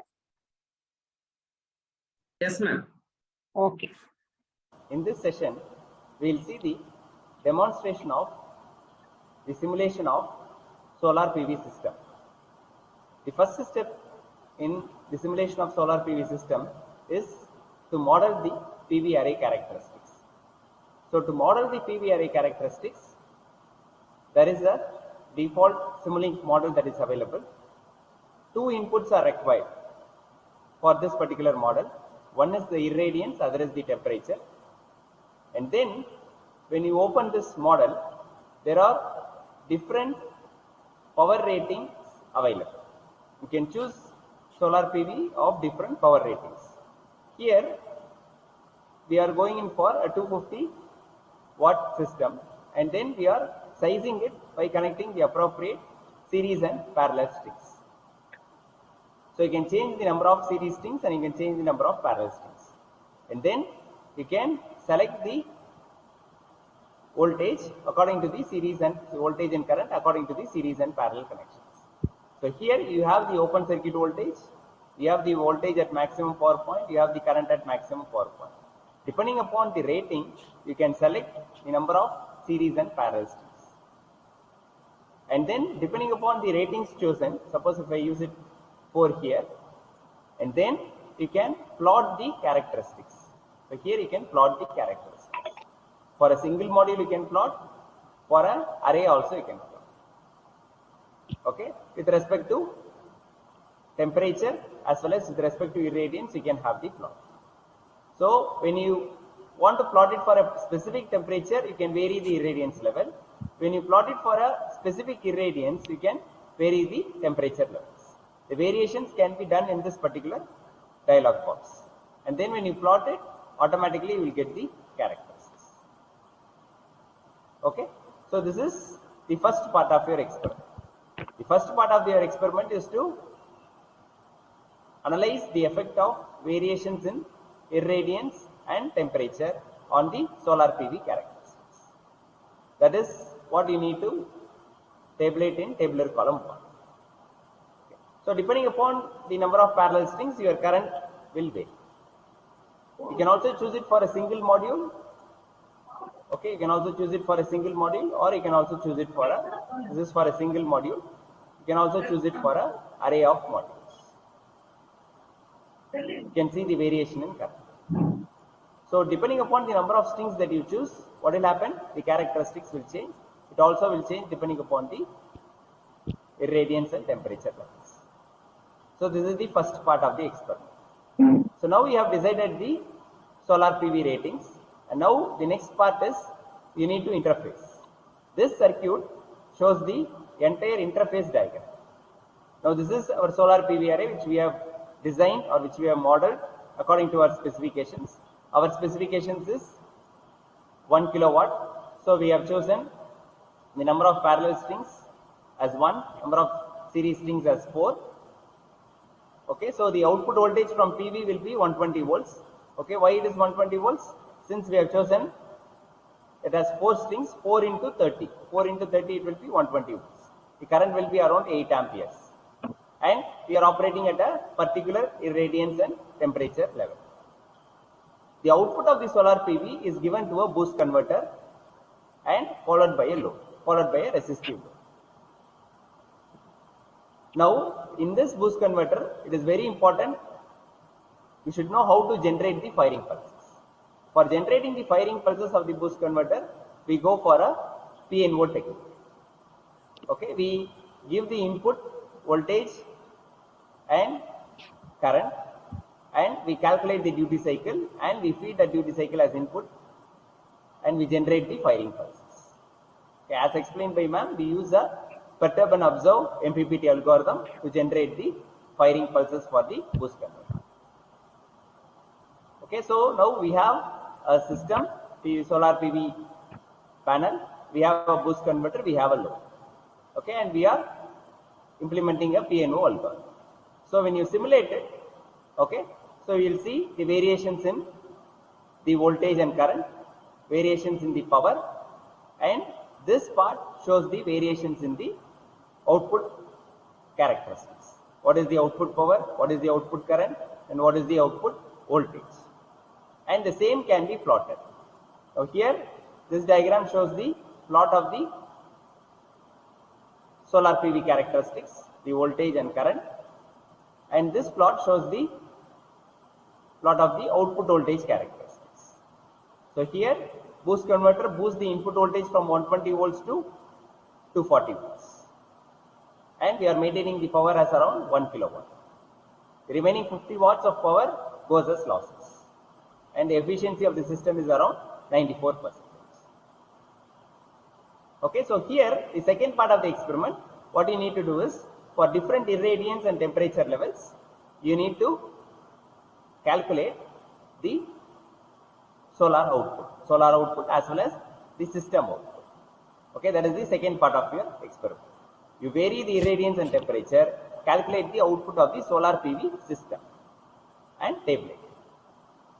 Okay, so this is what you need to do in this particular experiment.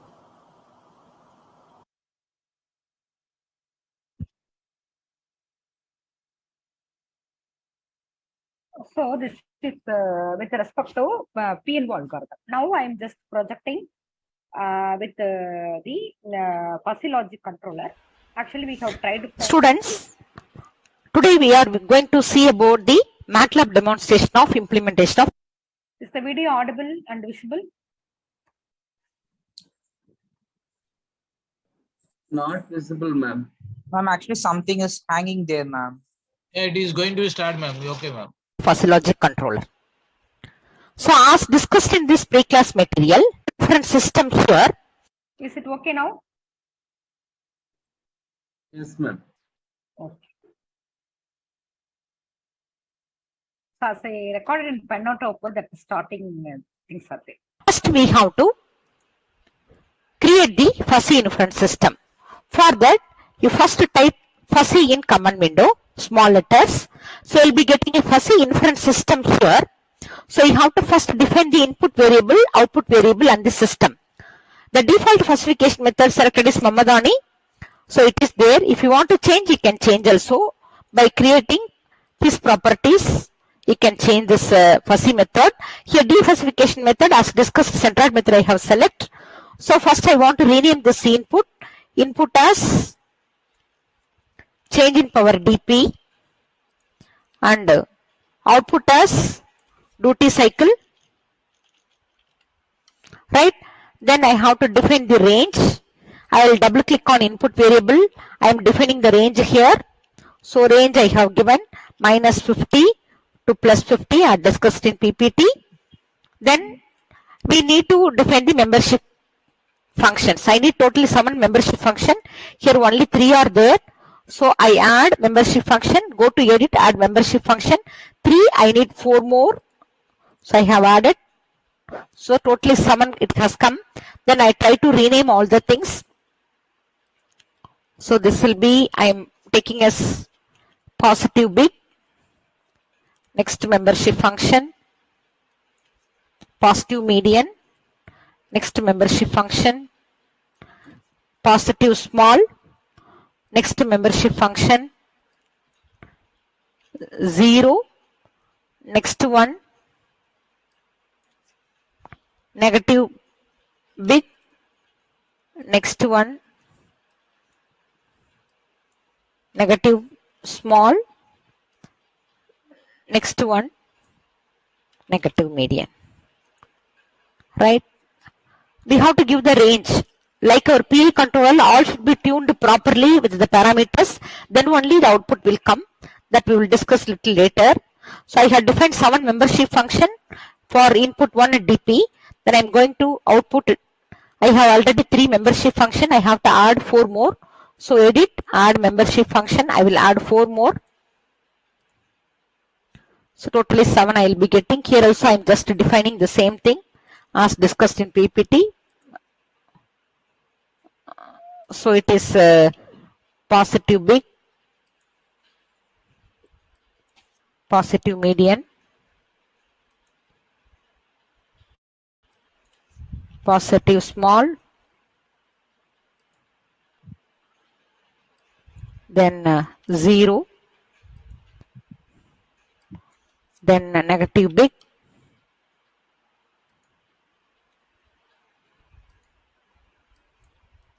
negative small, and one more membership function is left, negative median. Right, now all the things have been done. Range we will discuss little later. Right, now we go to add a rule base. So rules we have to go. All the things will be listed here. Right, positive median, positive big, positive small, 0 negative small, negative big, and negative median. Similarly here also positive big, positive small, negative big, negative median, positive median, 0 negative small. I think everything is there. Right, now we have to add the rules.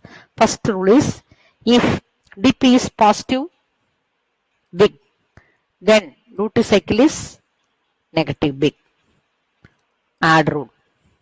You can refer slide number 6 for this. Next one, if it is a positive median, if it is a positive median, then it is a negative median. Add rule. If it is a positive small, then it is a negative small. Add rule. If it is a 0, then this is also 0. Add rule.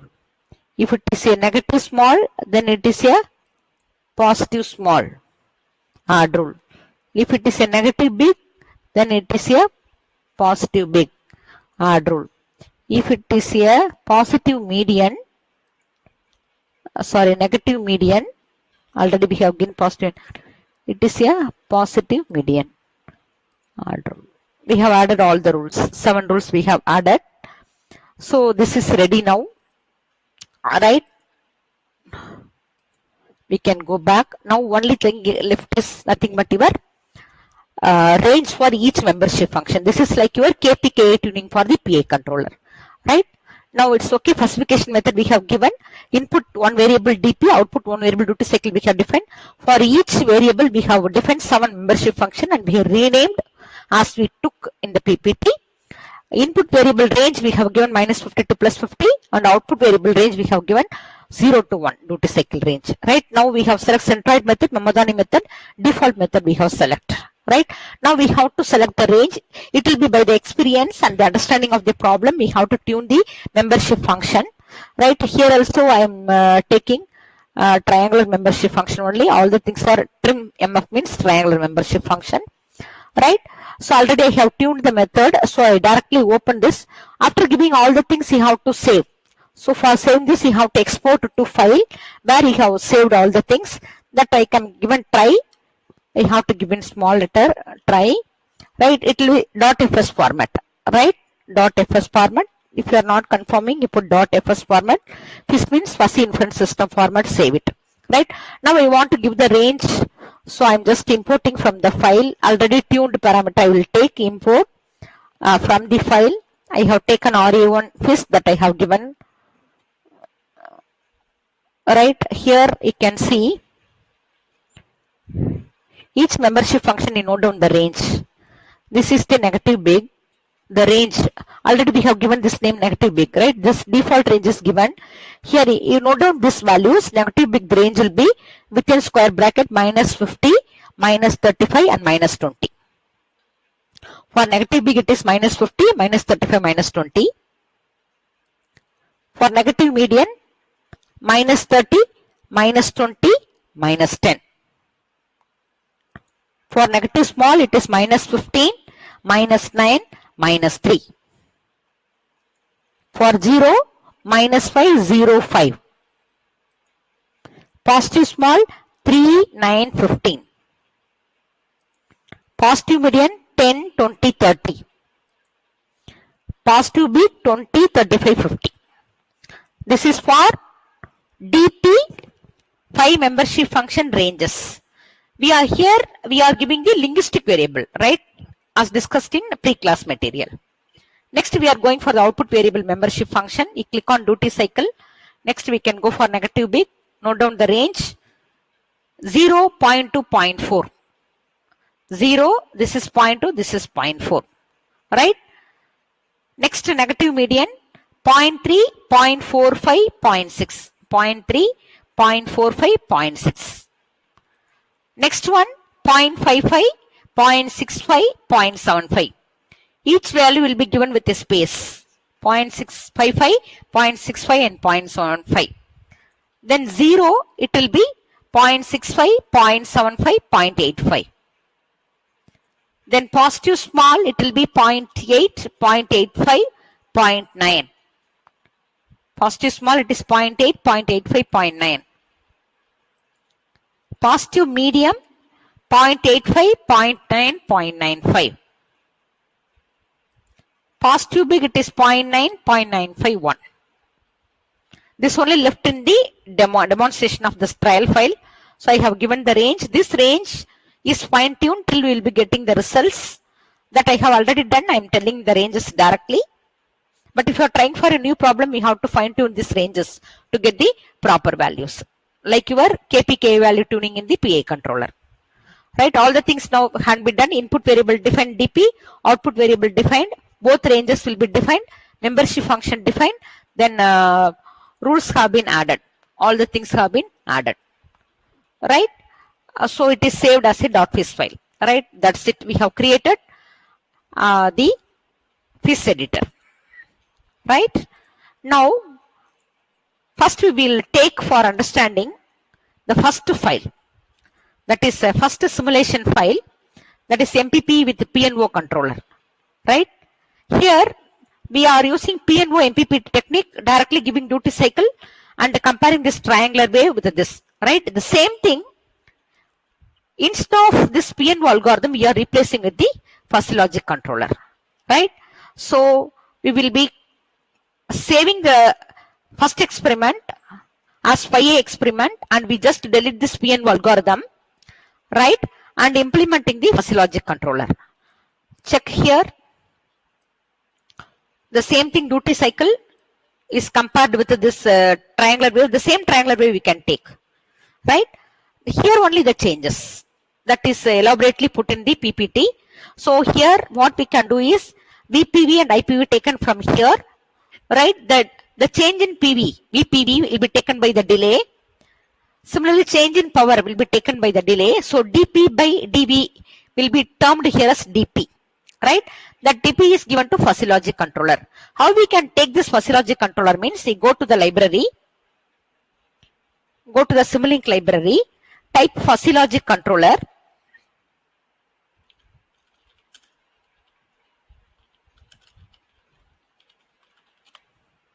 So you'll be getting the block, you can directly drag it. Nothing, it is like a black box, right? It will do all the things. The same thing is placed here, right? One thing you have to correlate with this defined rules. Whatever name you have saved FIS name, you have to given in single quote. RA1.FIS in single quote, so that it will take directly the fuzzy system. That's it. Nothing can be done. This block will take everything, right? So we can run and we can find it out. Already I run and keep the files ready. This is the file run using PNO MPPT system. This is input power and the output power that we have done in the first experiment, right? Here the figure 2, you can see it here. Figure 2, it is using fuzzy logic controller. Here this glitches, here you can note it down. Steady state error will be little bit higher than the normal PNO algorithm. That is the disadvantage of the fuzzy logic controller. Here these things can be reduced by properly fine tune the membership ranges, membership function ranges, right? So this is using the PNO fuzzy logic controller, right? Now coming back to our hybrid system.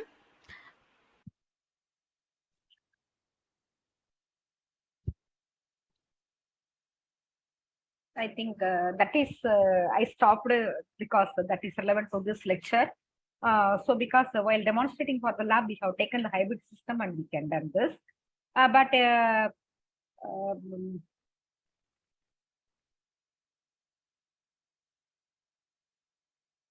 just stop share the screen. So here we can see the application of the fuzzy logic controller as an intelligent controller for solar PV system. For demonstration, I will take only a single panel, because anybody can start with a simple thing. But if you go with the larger panel with the partial shading, everything we can apply, because I applied and the concept was proven. Then regarding this full thing, full work, whatever I have presented, we published a paper. I just put a link.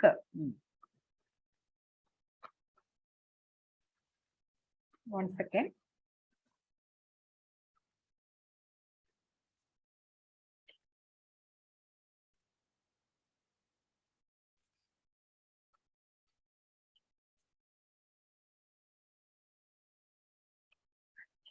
Actually, this optimization learning and fuzzy logic controller learning, everything as a peer group we have done with our colleagues, so that we learned a lot in this. While doing PhD, we have shared our things. Then study thing we have shared among ourselves, so that we have learned a lot.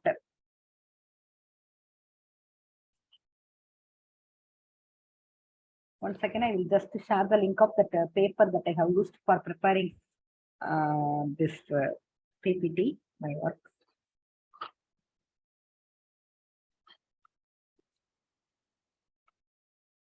So in between, if you have any clarification, you can interact with me.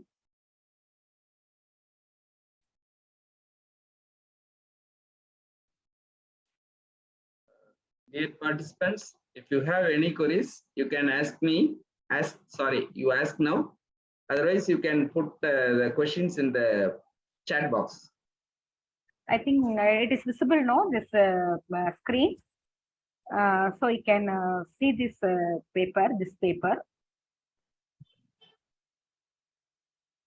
So this full paper covers the whole content, whatever I have presented. So as many people have referred this, I have obtained around 133 citation for this paper. You can get done. Otherwise, you can mail me, I'll send the paper. It is in elsewhere publications. You can refer that book. Is there any discussion or clarification required? You can interact. 2 more minutes or less to end the sessions.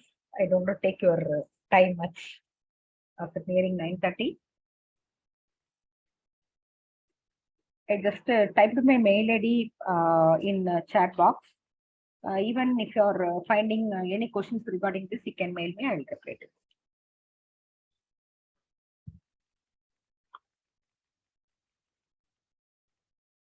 Any queries?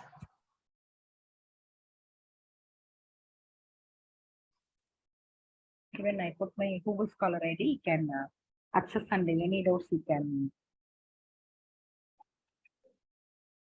I think I have started with the fundamentals as it is the first session. So I took little bit time in covering the fundamentals, and I just followed because it is the first session for this FTP.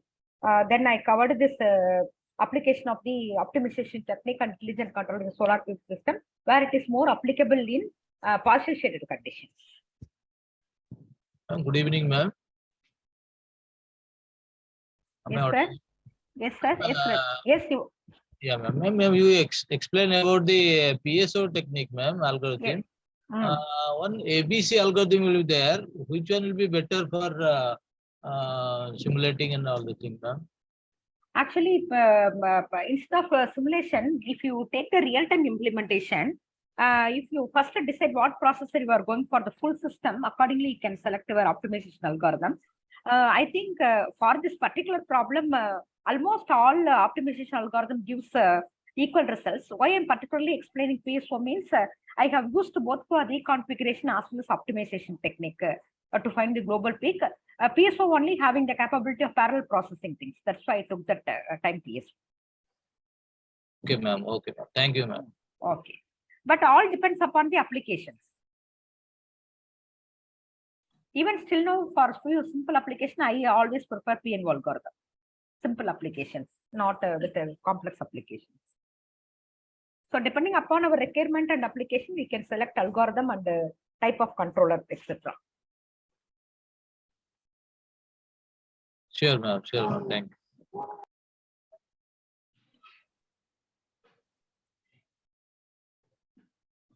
Any queries? Okay. Ma'am, in PSO, what are the controller we can use? Only PI controller only we can utilize, or no. Controller is different than optimization. With respect to this problem, this optimization technique is used to find out the reference value of the voltage, which corresponds to the global peak. In further applications, that algorithm can be used to tune the fuzziness, not the controller. Okay, but if you are using PA controller, even KP and K value can be tuned using any algorithm. That also can be done. Many papers are available in that. Sure, ma'am. Thank you. Okay.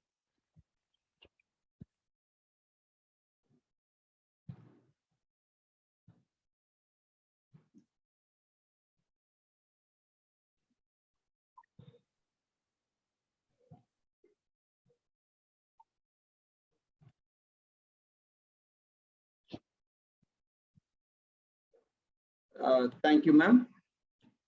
I would like to take this opportunity to thank Dr. Ramaprabha, ma'am, for accepting our invitation to present a session in our Atal FDP.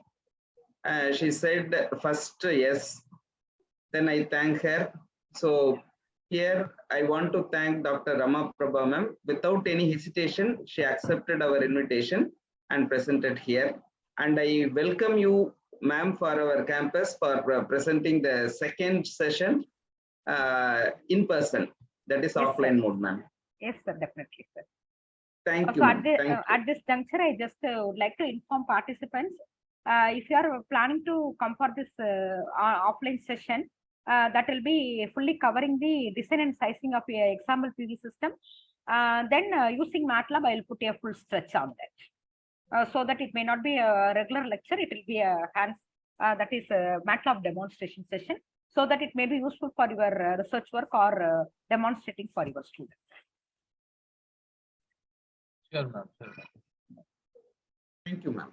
Thank you. Thank you so much, sir. Thank you for SIT management, principal, HOD, and the coordinator Muttamilan sir for inviting me for this Atal FTP. Thank you. Once again, thanks for all the participants for patient listening for this lecture. Thank you.